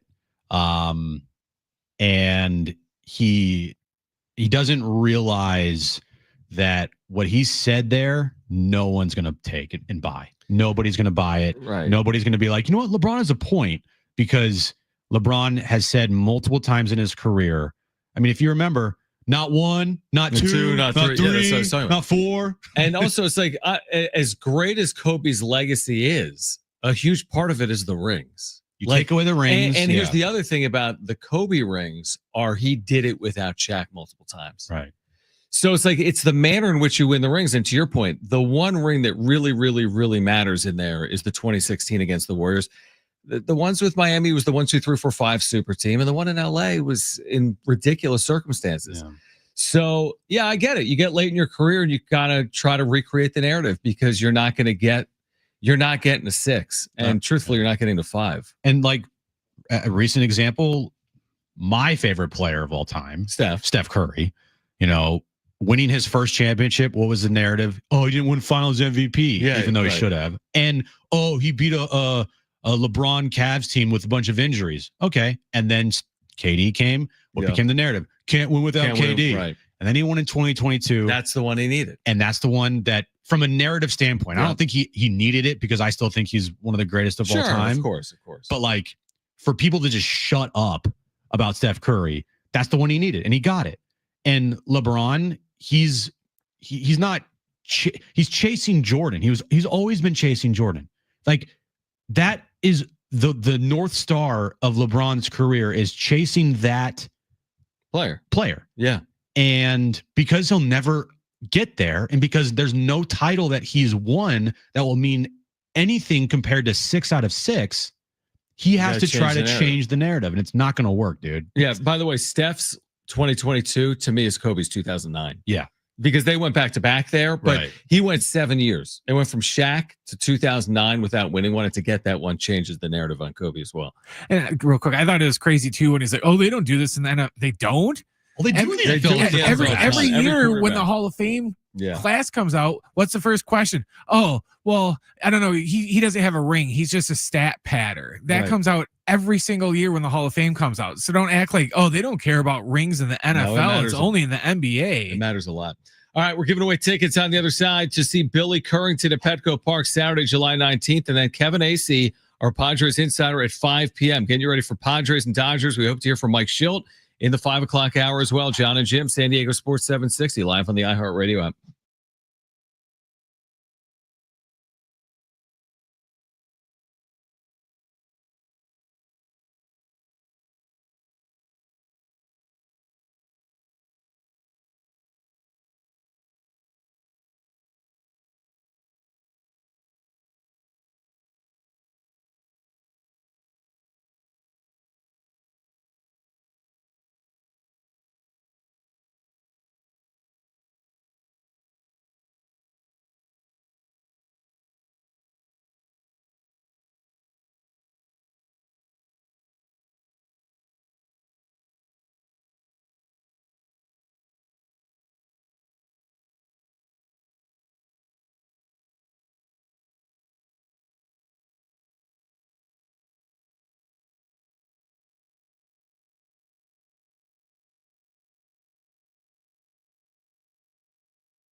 All right, we have Billy Currington tickets to give away. This will be Saturday, July 19th, Gallagher Square at Petco Park. Be listening because we'll let you know how to win those tickets coming up, I'd say, in the next 6 or 7 minutes. Kevin Acee, if you missed our conversation with Kevin, our Padres insider, he's at Dodger Stadium. We'll share that with you coming up at 5 p.m. Padres and Dodgers are getting ready for game 3 of this series. Jim mentioned earlier in the show during the updates, maybe since I haven't been listening, that the Dodgers have won 4 of 5 this year against San Diego, and 6 of 7 dating back to NLDS. Right. So it has gotten, it's pretty one-sided. It's turned because last year there was a time in there.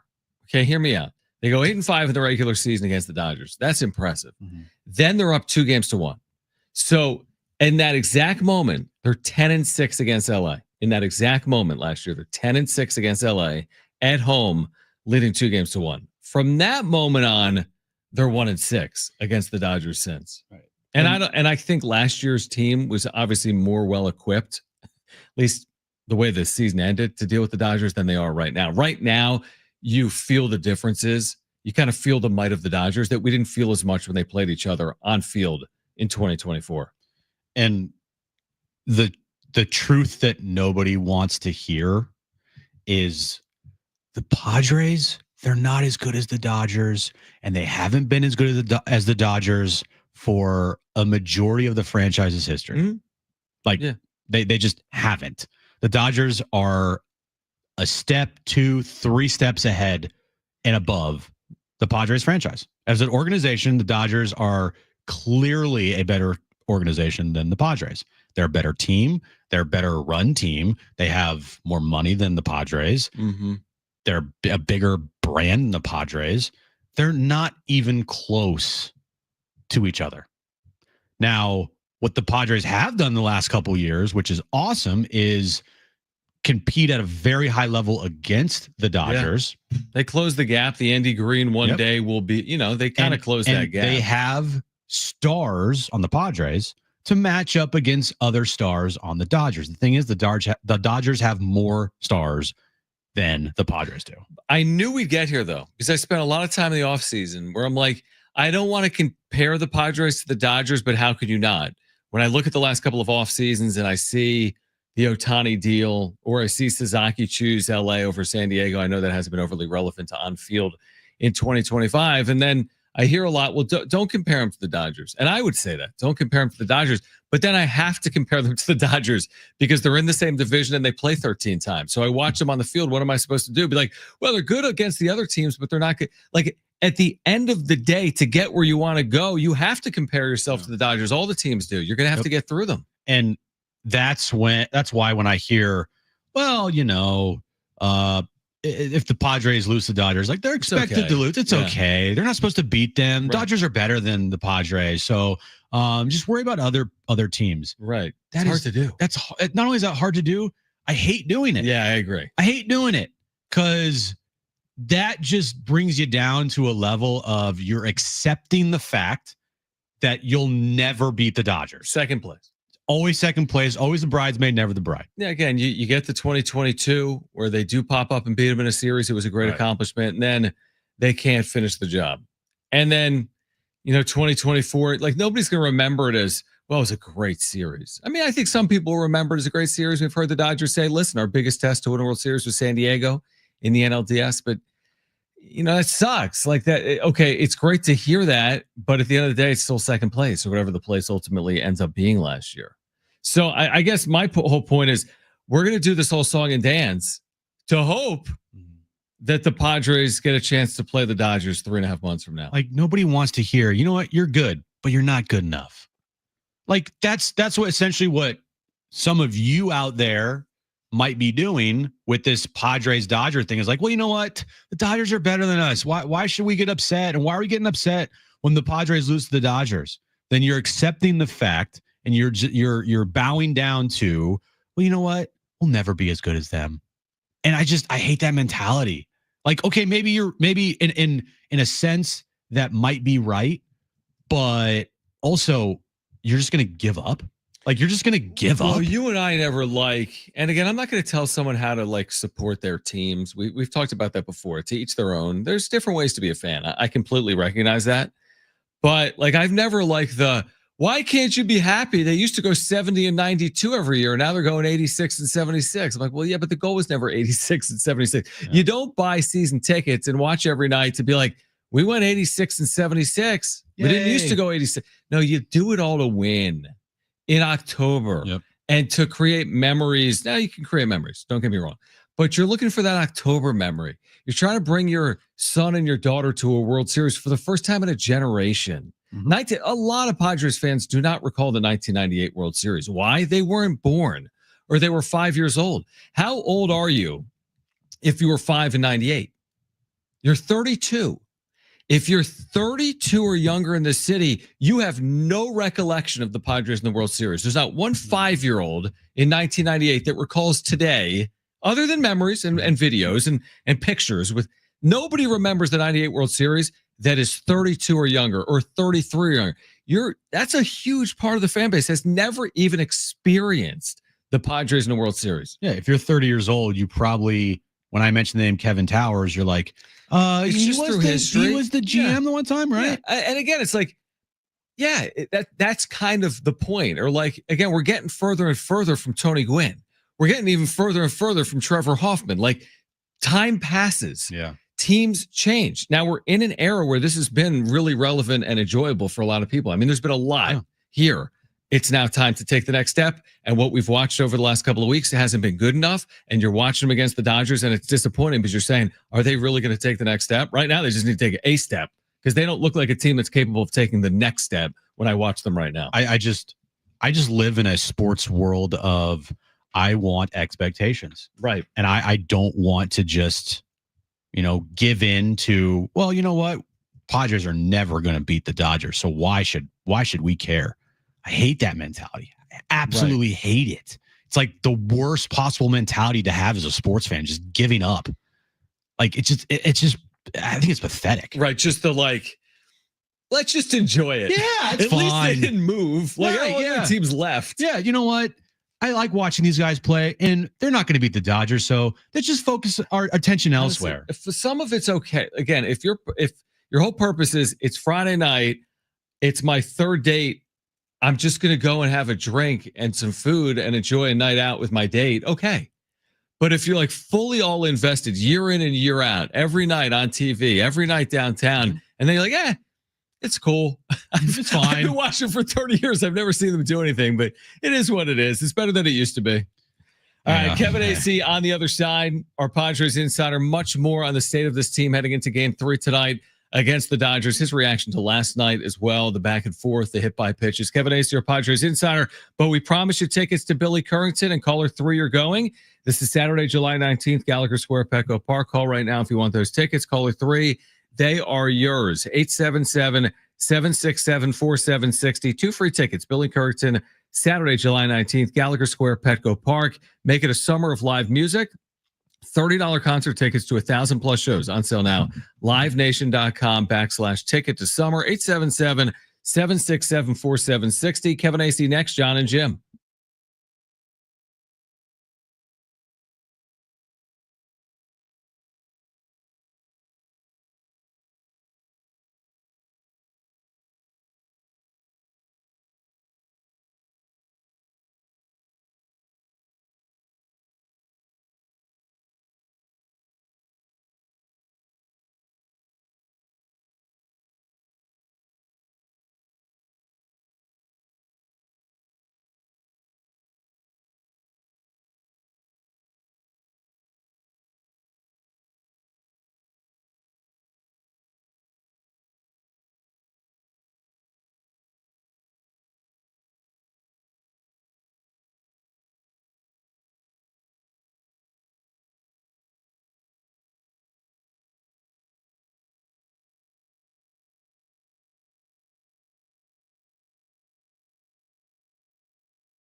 All right, this update is brought to you by Pella Windows and Doors. Padres Dodgers game 3 of their 4-game series tonight at Dodger Stadium. 7:10 first pitch. Stephen Kolek on the mound for the Padres. NBA news of the day: Mark Walter, the owner of the Dodgers, is set to purchase a majority ownership of the Los Angeles Lakers from the Buss family for approximately $10 billion, the largest sale of a professional sports franchise in the world. And tonight at 6 p.m., 1 full hour of SDFC talk with Darren and Adrian Garcia Marquez with SDFC Midweek Live. Pella Windows and Doors is offering 25% off to celebrate 100 years in business as the leader in window innovation. Pella is rated #1 by Consumer Reports. Don't wait. Visit Pella.com to schedule your free consultation today. That's PELLA.com.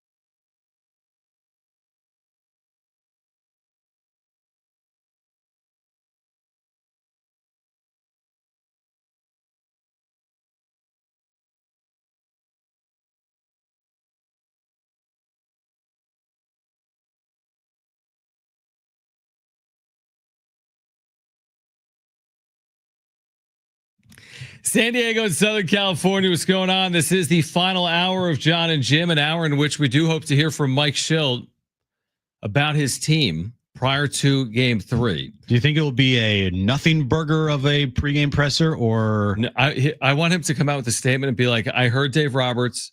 I would like to retract what I said last night. We had clear intent. I went to Randy Vasquez and said, you hit Shohei Ohtani with this baseball or you are cut. Mm-hmm. And I want Major League Baseball to hear my words. Suspend me and my pitcher until further notice because of our intent to hit Shohei Ohtani. Schultz just come out. I pulled a full crease from Karate Kid, and I told him to sweep the leg on Ohtani. Sweep the leg. Yes, what happened? Master.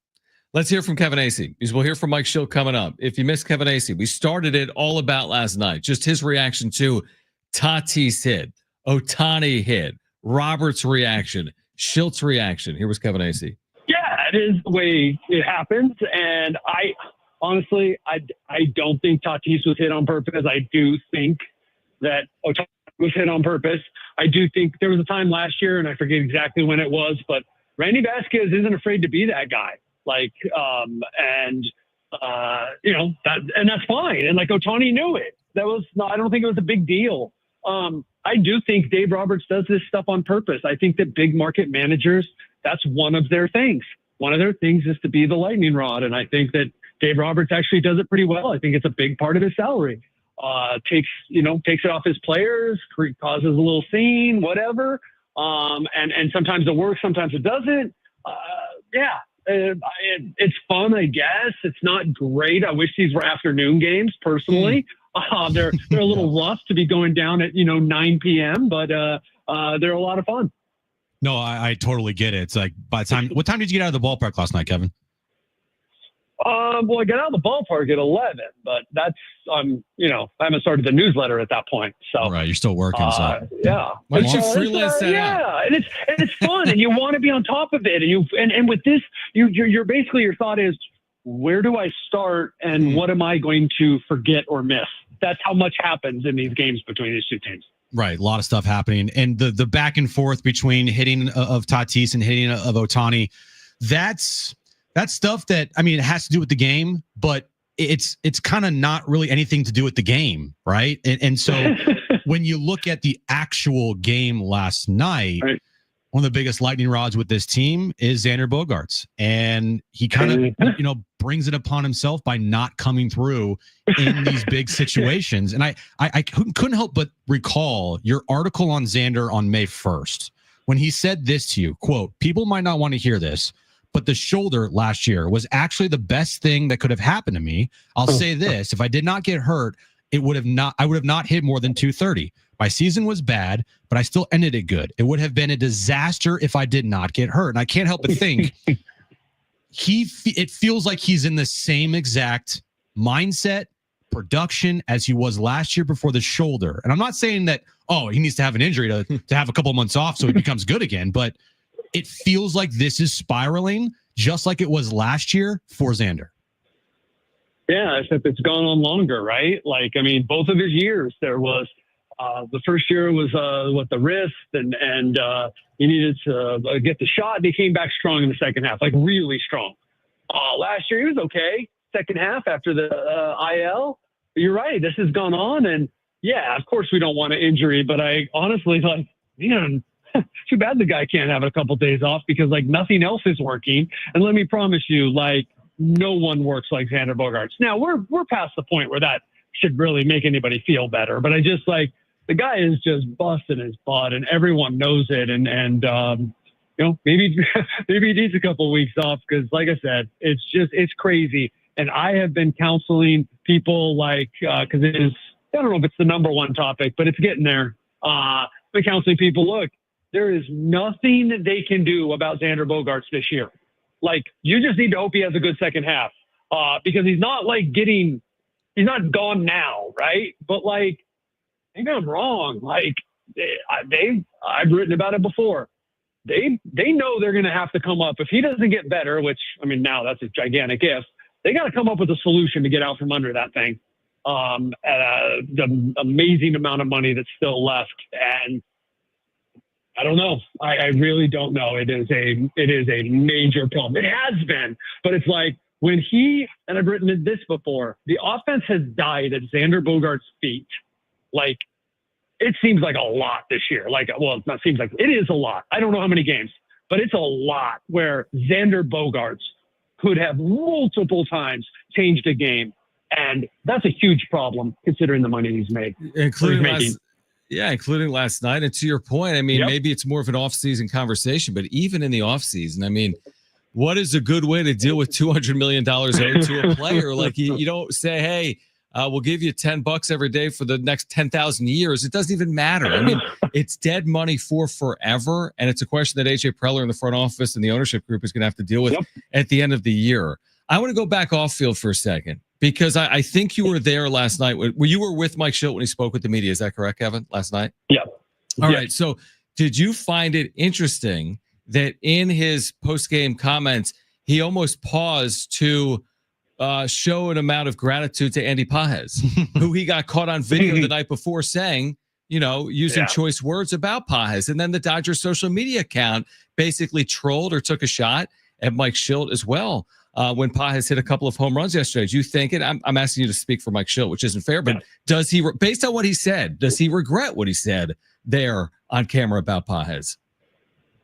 I don't know if regret, because that's the heat of the moment and that's who Mike Schilt is.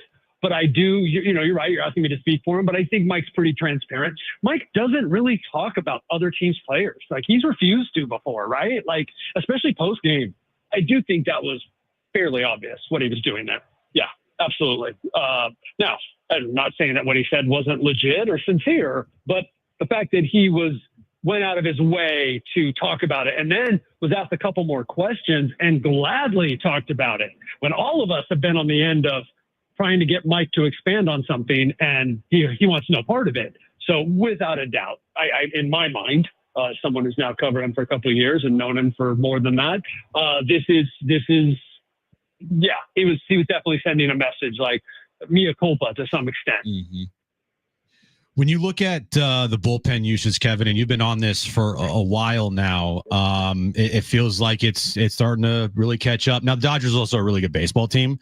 And last night, Jeremiah Estrada, maybe the Dodgers have his number. I don't know. But the decision to pull Randy Vasquez there after, I believe it was 68 pitches and go to the bullpen, once again, it backfired on Schilt. Yeah.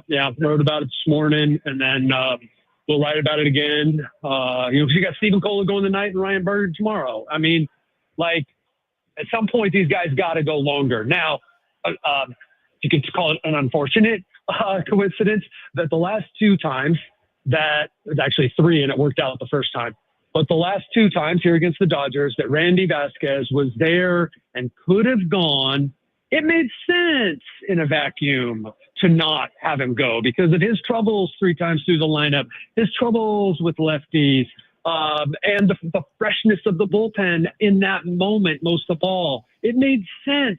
But when you start going big picture, yeah, it's time to maybe see if Randy and whoever else, if in the moment, because here's the deal. While it might be the quote unquote in a vacuum that night, the best way to go to bring in one of your fresh relievers, the strength of your team, try to ride that to a victory. If your guys can't go 6 innings, you're effed anyway. So it's time to start finding out if some of these guys can.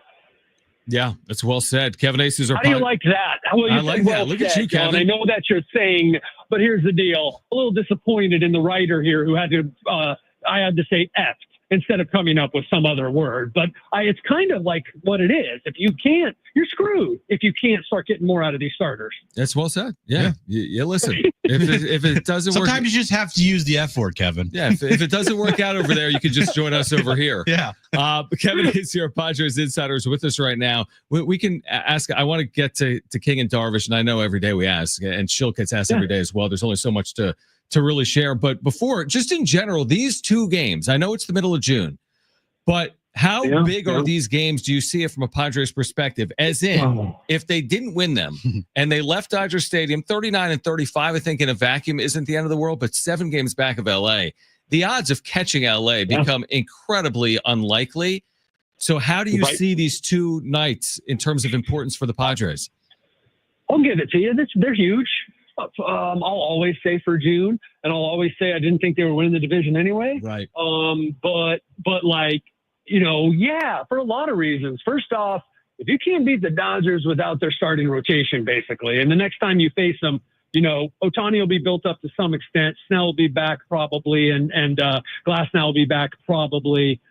They probably will have traded for someone too. So if you can't beat who's this guy, Emmett Sheehan? Yep. I'm sorry, I don't mean to disrespect him. He had a good start to his career, but coming off of Tommy John and another quasi bullpen game, and you can't beat him, and then you go to Yamamoto tomorrow. Yeah, there's a message that's sent about again how far you are and what you can't do, and it means your offense is in still something of a funk.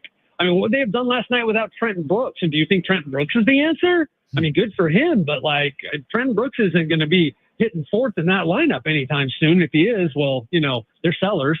So yeah, I think it's big. Plus, just whoever they're playing, right? Like you're going to fall to 4 games over now, and like somehow that feels worse than whatever they were last year. 1 game under at the same time. I don't know. I'll look it up because we're going to have to compare here pretty soon. Like, where are they going into the All-Star break? Do they have, without Michael King, without you, Darvish, last year it was like there was still this outlook of like, you've got all these guys, right? And Joe was coming back and all that. And it turned out that was true.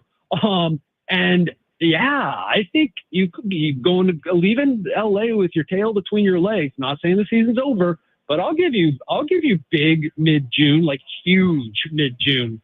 Couple games. All right, Kevin. Latest update on Michael King. Go. Update that isn't an update is look. It's not serious, but there's no timeline. I mean, read into that. Go ahead. You read into that, and you won't be wrong. That's what I'll tell you. Like there's no timeline. Meaning, could be back in a month, or yeah, worst case scenario. Well, my understanding, worst case scenario, I just want to be clear, is not surgery. Like it's not a dead nerve. It's not like that. But like, there's no telling is basically what I'm saying. So, don't know. And that's a problem too, because now you're going into the trade deadline with other needs. And that's why I'm talking about. That is why I'm talking about. I want to support, first off, Mike Schilt knows more baseball than I could, I'd need 20 years in the Cardinals organization and learning under Tony La Russa, Earl Weaver, and a whole bunch of other good minds to be anywhere near Mike Schilt. But like that's why at some point here, you got to see what you got from the rest of your starting pitchers, or else what are you even doing? I don't know if you guys read Tom Krasavik's column, and I could nitpick about some things in there, but I thought he brought up some valid things about, like, it's at least time to start thinking about, do they have what it takes this year? Wow. And so they got to find that out. I mean, okay, let's just go there before you go, even though we're up against it. I mean, what would it take for them to not buy? I mean, I guess there's a scenario where you're not buying or selling. We've seen that play out a little bit with some of AJ's teams the last decade. But AJ hasn't, and we talked about this too. Yeah. AJ hasn't officially like sold at the deadline, Kevin, since 2019. Right. So like, what is it just you look up on July 30th and say, you know what, this team is just not it. I mean, the trend lines are bad. They've fallen under 500, or I'm making it up, 5 games out of a wild card spot. Like, what would it take in your estimation? I mean, you cover this team each and every day. They're so pot committed. So what does it take to actually be on the opposite side of that conversation? Well, I need your tone of voice, and what you're asking is very appropriate, because I think it would take a lot. Right now, my understanding is full speed ahead. So, but those of us that stand back and go 30,000 foot, and believe me, internally, they are doing that at the same time as well. You go, what would it take? And it would just, at this point, 500 means that you have been pretty bad over the last few months, right? Right. I do want to remind people take a look at the 2022 season and the ebbs and flows of that. Again, they were stronger in the rotation, and they had more to deal with. There was also this pretty big deal that happened in 2022. I don't know how to answer your question with hey, here's a definitive, because I don't know that anyone knows that answer. But right now it's full speed ahead, and it would take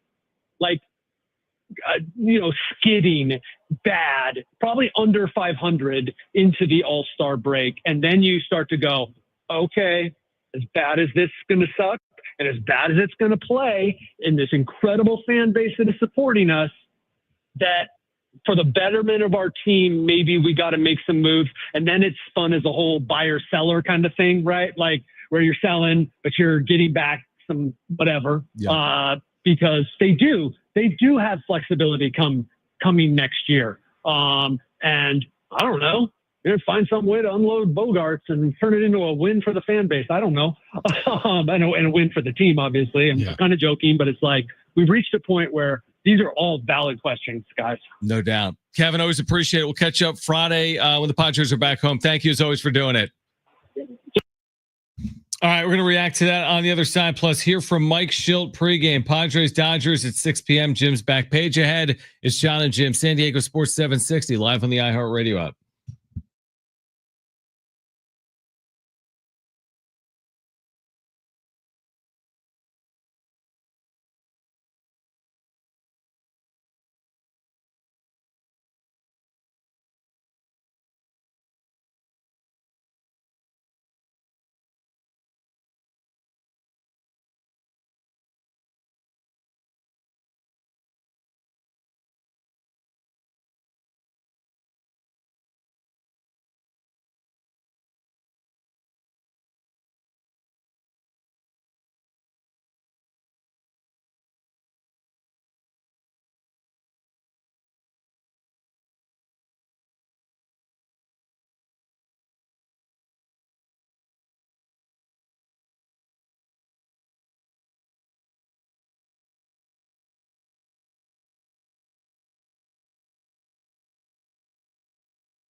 Where's Darren Smith? Darren, are you driving in?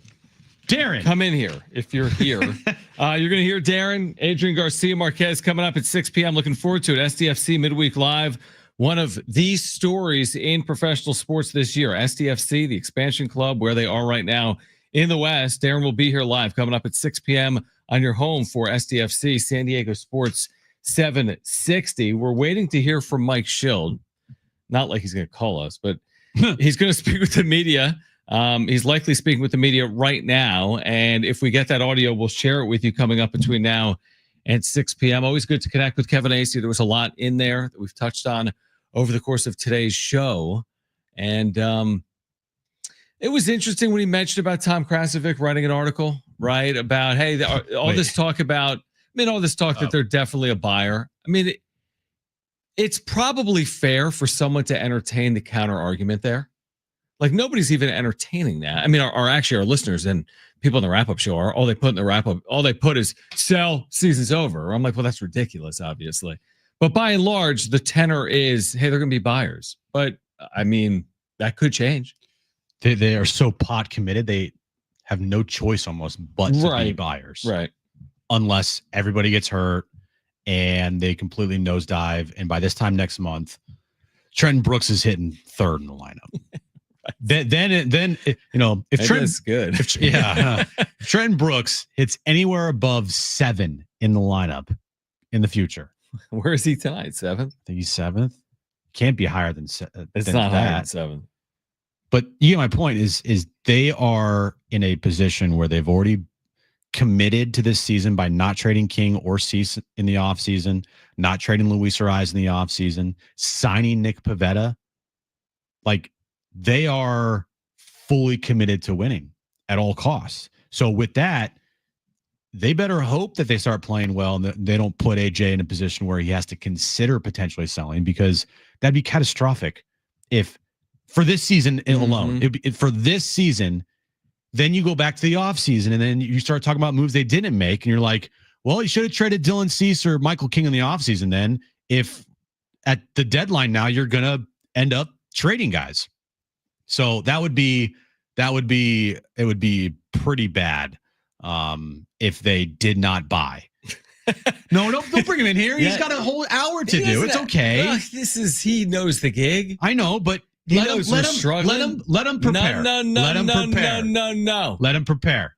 There's a deal. Let him prepare. No, it's okay. He knows what it's like to do this for 4 hours. We're not going to subject him to coming on the radio for longer than an hour, okay? It's okay. He'll make that decision for himself on the other side. If we have Mike Schild audio, we will share it with you. SDFC Midweek Live with Darren Smith coming up at 6 p.m. Jim's back page as well. It's John and Jim. Stay with us.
All right, this update's brought to you by Mattress Firm. Padres Dodgers, game 3 of their 4-game series tonight at Dodger Stadium. 7:10 first pitch. Stephen Kolek on the mound for the Padres. NBA news of the day: the Buss family has agreement with Mark Walter, the owner of the Dodgers, to sell the franchise for $10 billion.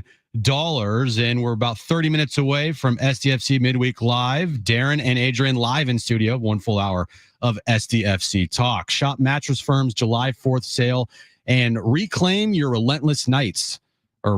Excuse me. Choose from a curated premium selection of mattresses to find just the upgrade you're looking for. Get matched, sleep at night. It's hour 4. Who cares?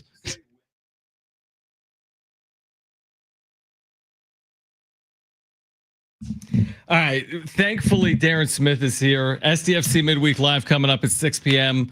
By the way, if you haven't yet found Darren at section1904.com, please do that. Great resource for San Diego sports fans. He's doing content daily over at section1904.com. Darren, first of all, it's great to see you. Secondly, how have you done this Padres Dodgers thing for the last? How do you do this for 20 years? I can't do this for a night. Yeah, it's exhausting. We were just saying, and of course the games don't start till 7:10, and it take 4 hours every night. They shorten this sport except when it's Padres and Dodgers, and there's 50 million subplots to every game. I was watching you guys last night on the wrap-up show. Dude. I'm exhausted. We're only halfway through this series. We have 2 more of these to go. Yeah. Oh, man. Well, luckily, there's a good amount to talk about. Yeah, a lot. It's not like there's nothing to talk about. Those days, those days. Those days are just... And now with 4 hours, you're like, please, can something happen in these games? Right. Yeah. No. And you're right. It definitely provides plenty of content. Right. We're in the content industry, so like take an angle and just zero in on that. I heard you screaming about Dave Roberts a little bit earlier. I mean, you got two of your top 5. I would say 2 of the top 5 on the all-time Jim Russell hit list. Yes, LeBron and Doc Roberts today. Yeah. Who else? Who rounds out the top 5? Who else would be? Xander. Xander's up there. I mean, Xander. Yeah. Well, he's a new addition. He has taken the spot of Eric Hosmer. That's for sure. Right. Maybe there's somebody Niners related. I don't know. Jimmy G, is he still on the list? No. There are those like you have those guys. You're as soon as I get a chance to tee off, I'm taking my shot. Absolutely. Why wouldn't I? I mean, I should. We got to talk for 4 hours. Well, those are the days where you were like on the 805 15 freeway doing 85 miles per hour to get here. Exactly. Yeah. Give me the studio now. Is it a good thing? So we've had the Hosmer Bogaerts conversation for ad nauseum. Yeah. By the way, congrats on the acknowledgement from Eric. I don't think it's necessarily a good thing. I'm pretty sure it was a diss at us. Oh, right? Yeah, 100%. I wouldn't say I'm pretty sure. I agree, guys. Keep up the great work. He's like, good job, little guys. Your podcast is almost at a couple thousand. Yeah. What's here's my question. It's cool. I mean, somebody tagged him somewhere and he took the time to watch it. And now all of a sudden it's, he brings attention to it. So thanks for the click. Here's what I want to know, Darren. Like we're watching this team every night. It's like, where are we heading here with this team? I mean, in terms of, is it going to be 2024 where they turn it on in the second half of the year, or now that 14-3 start is a distant memory? Like, how do you forecast what we're watching in front of, our eyes night in and night out? Like, what do you make of the 2025 Padres right now? Well, I was just listening to Kevin, and, Kevin's talking a little bit about Michael King and the way he answers the question of when's he coming back.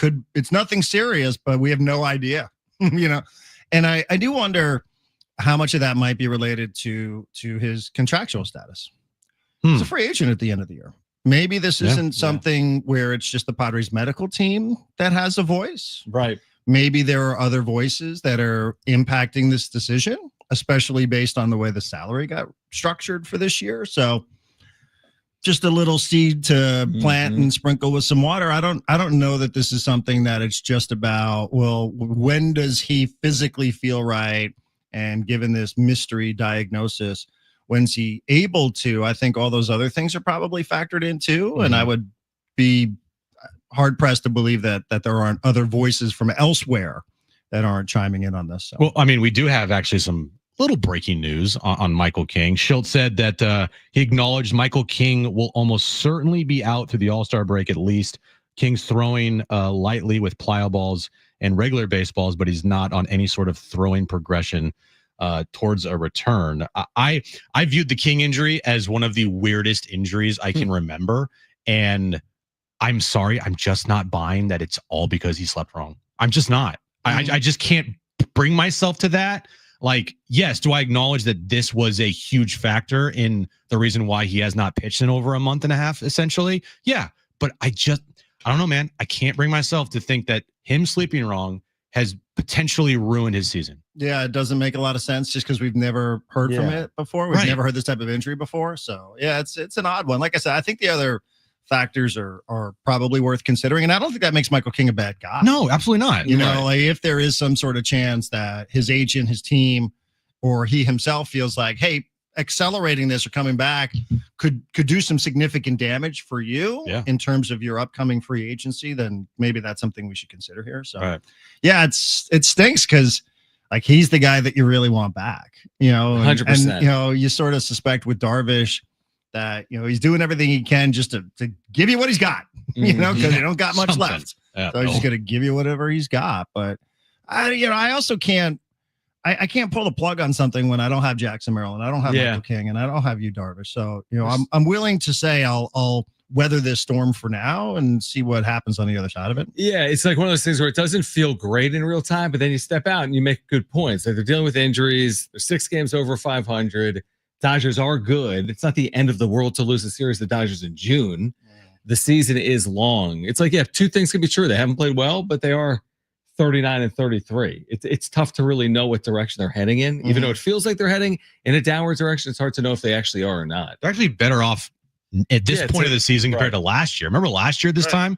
It was like, the sky's falling. Manny's can't hit a baseball. They're in Philadelphia. They're about to get swept. And then from that moment on, it's like, you know, it can change quickly. We've seen that. Second half shield, right? We all know second half shield, right? I mean, you can bet on it. Set your watch to it. But at the same time, it's like, but second half is around the corner. It is around the corner. 88 games or something like that. Yeah, it's pretty close. Right there. Like we're right about that. That's not off on the horizon. That's you know, that's a vacation away. Yeah, it's like next week.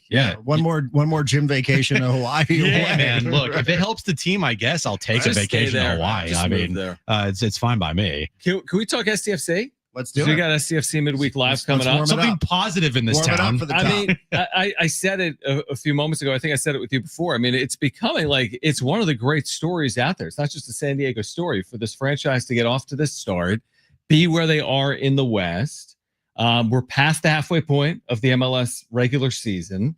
What do you make of this? I mean, it's been truly remarkable what's played out to this point. I know there's work to be done, but this has been one of the great stories, right? Yeah, I think so. And for context too, it's still an expansion club, right? Like the same way we remind ourselves all the time about the Padres and how many of these games there are left. Yeah. And you have to do that exercise even when you've done it for as long as you guys have done it in radio. So you have to remind yourself of that as well. Like for context, Minnesota United was an expansion club in 2017, and they won 10 games total their entire first season. SDFC just picked up its 10th win in its 18th game. So just past the midway point, just getting the second half of the season started last Saturday. So there is that context of we're all thinking, well, what does this mean and how good are they going to be? And like, whoa, let's also take a second just to appreciate that it is getting into July, and 7 months ago, this thing didn't exist at all. And none of these players knew one another.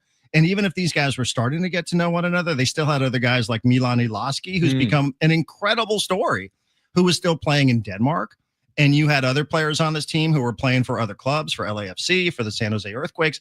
So this thing not only came together 7 months ago, but it's also been added to over the last couple of months as well. So it's like a living, breathing thing that continues to evolve. And it's been a ton of fun to be around it. And just to see it getting better and better all the time, I think it bodes well. A lot of games left, and another tournament and Leagues Cup, and the summer, and it's going to be hot. So there's a lot of things still to come. But in terms of where we are right now, it's just been an amazing thing to be a part of. I saw this on the Section 1904. I didn't happen to listen to it, but the teaser was why I thought Saturday was the best win of the season for SDFC. Why do you think that? Playing on the road, playing at a difficult place to play against a team that is notorious for being stingy defensively. They don't allow a lot of goals. and you're without 4 starters. You're without Chucky Lozano and Patty McNair, who are regulars in the starting 11 because they're both injured. You're without Luca De La Torre and Anibal Godoy, 2/3 of your midfield. Yeah, and these guys are playing with their national teams. Now, they were without a starting goalkeeper, which factors in when you give up 4, I think. Right. And they played a guy who was making his MLS debut. But in terms of being down 2-1 away, that team hadn't lost all season long when they had a lead at half, and SDFC scores 3 unanswered to finish up Minnesota United in a battle of 2 teams that are sitting there neck and neck in the standings at 30 points a pop. And you're starting this 3-game road trip where you have to play Vancouver, number 1 in the league, next week, and then Dallas 3 days later. So it just was a massive win because it felt like things weren't going real well in the first 45, and they just figured it out. The Milan Iloski story out of Escondido is incredible. He's just him on the show. He's great. He is a great dude. Yeah. And I hope he's not going anywhere because his loan ends in July. So I hope that's not the case. The manager said as much, but he's just become an amazing story, not just because he's from here, but the way he's played as well. He's got 5 goals. He comes off the bench. Every time you put him in there, you're like, here, go. Point at the net, shoot, fire, goal. It's just really been a great story at a time where they really needed him too. They've really needed him. Is there a thing you still need to see? To go from a club that's having a good year that is going to make the postseason to go to a club that maybe has a chance to compete for an MLS Cup? Is there something they still need to prove to you that they're in that echelon of club in the league? Maybe some reinforcements. Transfer window opens up. That's sort of the soccer equivalent of the baseball trade deadline, right? Yeah. So you can add some players here in July, in 3 weeks or so, I think is the official start time. So maybe some reinforcements, maybe some health, maybe some luck with Lozano. It's been a bummer that he's been on the shelf now twice. And part of that is just the way he plays. He plays a certain style that lends itself to a lot of fouls and a lot of physical play, and it takes a toll. He was the most fouled player in Mexico, most fouled player in the Netherlands, most fouled player in Italy. So, he's picking up where he left off there. And it stinks for him. It stinks because he missed an opportunity to play for Mexico here during the Gold Cup. But, keeping him healthy, getting him on a healthy run and also adding a couple of reinforcements, I think is probably what you're looking for. Darren, great seeing you, man. We're looking forward to SDFC Midweek Live again for our listeners. No expansion talk. No realignment talk. We're gonna do that's up to John, 7. dude. I don't. Hold on. I was prepared for Texas State. Realignment Midweek Live at 7. I was prepared for Texas State, dude. It's actually. I'm gonna tell Darren. Go for it. I'll do it on air. No, say it. Do it. No, what am I gonna say? Here's the deal. I'm just kidding. When I repurpose the content, I'm telling the dirty little secret. Do it. It's fine. I repurpose the realignment content. It blows up, dude. On YouTube. It blows up. It's crazy. Yeah. It's crazy. People love it now. I don't know if they love it on the radio. In fact, I know they don't. Because it's more impactful in other places. That's the thing. When you add it all together. When you start typing in words like Pac-12. You're a search engine optimizer. I know you. John Schaefer is the SEO. If you have not been to section1904.com, make sure to check it out. Darren Smith is there each and every day. If you're wondering where Darren is, he's at section1904.com. And plus, realignment talk for me, it's great. It gives me at least 10 minutes off, dude. Oh, man, you got to say the vocal cords. I have to, yes. Realignment not talk for Jim. That's me. We're going to skip Jim's back page. You don't have to talk. Let's hear from Mike Schilt on the other side. Okay. SDFC Midweek Live with Darren Smith, Adrian Garcia Marquez coming up. Stay with us. This is John and Jim.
All right, great to catch up with Darren Smith. You'll hear him coming up in about 10 minutes. SDFC Midweek Live with Adrian Garcia Marquez, play-by-play voice of SDFC. So we mentioned what Mike Schilt had to say about Michael King. Now let's hear it directly from Schilt. Just a couple of minutes with the media before tonight's game. I need the tone of it. Yeah, let's hear it. This is about 2.5 minutes, maybe 2:45. Here's Mike Schilt with an update on Michael King. Just spoke with him in our pregame meeting and feels better. Texted with him this morning. Medicals, optimistic that it's not going to be long being a couple of days. What he's capable of doing today is still up in the air. Steve, going for you today, one of the things that he's done really well is just control traffic and seems to stay calm with runners on base, and for the most part has avoided big innings in most of his outings. What do you think is the reason he's able to do that so well? Some of it's stuff, but also some makeup also? Yeah, I think it's important. I think all of our young starters have shown the ability to do that, and that's not make the situation bigger than they are. Go look to execute a pitch, slow things down, know where your outs are, know where your stuff plays, and then just go look to execute. Yeah, easier said than done though sometimes, especially with 50,000 people cheering, but these guys seem to be able to do it. Yeah, way easier said than done. I mean, that's a big separator, as you know, and we know in this game it's way easier said than done. People look and see it out there, and bigger picture answer to your question or point is, these guys make this game look so much easier than it actually is. A really hard game, and for guys to slow it down and go execute with a lot of stimulation around here, and a lot of heightened awareness. It's it's a tough thing to do regardless how much experience, but especially when you don't have as much. And look forward to seeing him pitch tonight. Yeah. They have a deep lineup. You guys have done a pretty nice job of controlling the top part of that lineup. How good do you feel about the execution that your pitchers have been able to do to control the big three at the top of them? Yeah, no, we've done a nice job. With the top three. I mean, all of them are, heading to a pretty special place. They're really good players and a big part of their engine that makes their team go. And so we've been able to have a real good plan. What we talked about a minute ago, plan's only as good as execution, and guys have been able to really execute very well. There's obviously a nice swing from Trent last night, but for him to have done it in the spot that you called upon him to do it in, and given that that could be his role here, what does that say to you? Yeah, no, I mean, listen, we're looking. There's opportunities to be had, right? And so guys are getting opportunities. More towards the bottom. Our first, 5 or 6, 7 are pretty set every night. A little shorter without Jackson right now, but we're going to do the best we can to match up, put them in good situations, and create some opportunities. And Brooksy took advantage of the opportunity last night, got his first career homer, which we celebrated earlier. And the more you do, the more opportunities you earn.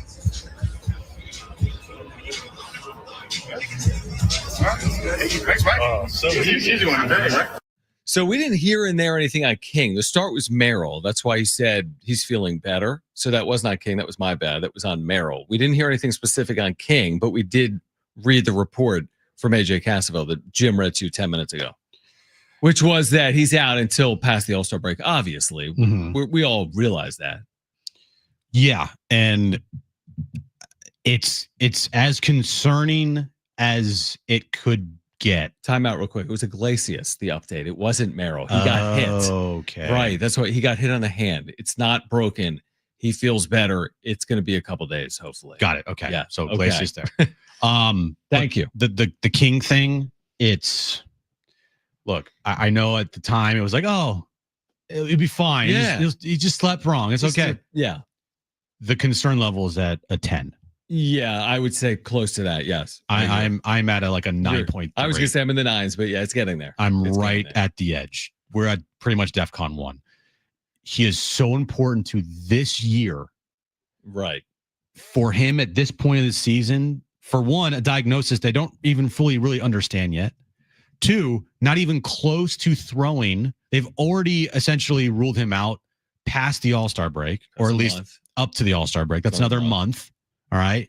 Then you're going to take at least another couple weeks to just ramp it up. And then at least 1 or 2 rehab assignments. Yeah, you're looking at middle of August, end of August at maybe the earliest for Michael King. I mean, guys had a 2.59 ERA this year, and in his Padres career as a 2.86 in 41 starts. And the one thing that everyone has to also realize, oh, by the way, he's a free agent after the end of the season. and he's expected to make what, 100 to 150 million dollars, somewhere in that range. That's a big range, but still, Right. I mean, he's expected to make in the $100 million, whatever it is, as a pitcher in free agency. So that to me is like, I wonder how it does impact you. It has to impact you at some way, right? Agency, right? Coming out of a year not healthy. Well, I meant just as far as like coming back this year. No, that's definitely a factor. But also, how does it impact you as a free agent if you don't return this year? Does he have that weird mutual for the second year? He does, which he won't take. I wouldn't take if I were him, because Right. he's going to get a lot of money if he is deemed healthy. Right. And if he is healthy, then he's going to. Then he'll get the money. He'll get the money. Yeah. But yeah, this turned into like, it went from like, maybe he just slept on his neck wrong to maybe missing the season. Yeah. To where that clip when Marty asked him, Oh, do you yeah. expect to pitch again? And he goes, That's of course a I do. question. Clown question, bro. Well, there's 90 games, but if they're remaining in the season, but if they're ruling him out until the end of July, you're crossing another 30 games off the. I mean, you start getting into. You're right. You start getting into that August range, and that's concerning. I would be surprised if we see Michael King anytime before August. Yeah, me too. I'd be very surprised. And that's not good news, especially if Dylan Cease is not going to be pitching like he, needs to pitch. And especially if Yu Darvish remains a serious question mark for the team. We don't even know about Yu Darvish. Everyone, if you expect Yu Darvish to just return and be out there every fifth day and be pitching great for you, and that's also probably post All-Star break at this point. Potentially. I mean, he's going to make a sim, or I don't even know. I can't keep up with Darvish. I really can't. No, it's one day he's throwing maybe an inning, then it's maybe he throws bullpen. 15 or 16 pitches here and there. And then it's an up-down, and then it's a left-right, and then it's ABAB. And then he threw in the bullpen, but it wasn't a bullpen. He just threw in the bullpen. Can they just beat the Dodgers? Can they outscore LA by a run tonight? Just win the game. Yeah, just like Just win the game. Whatever LA scores, score more. Just in LA. win a baseball game tonight. I think that's What are we going to be talking about tonight? How much drama is there going to be tonight? Something's happening. There'll be drama. Not hit by pitches, drama. Something will transpire in this game. We're like, of course. I want to say let's have a boring 6-1 Padres win, but actually I do like some spicy content. I know. I'll take a 6-5 come from behind win. Give me some more content tonight. I won't say no to it. All right, Darren Smith, Adrian Garcia Marquez on the other side. It's SDFC Midweek Live. If you missed anything today, go to sportsSD.com or the iHeartRadio app. SDFC Midweek Live on the other side. For Brent and Jim, I'm John. Wrap up show tonight on YouTube. Keep it here at San Diego Sports 760. Bye.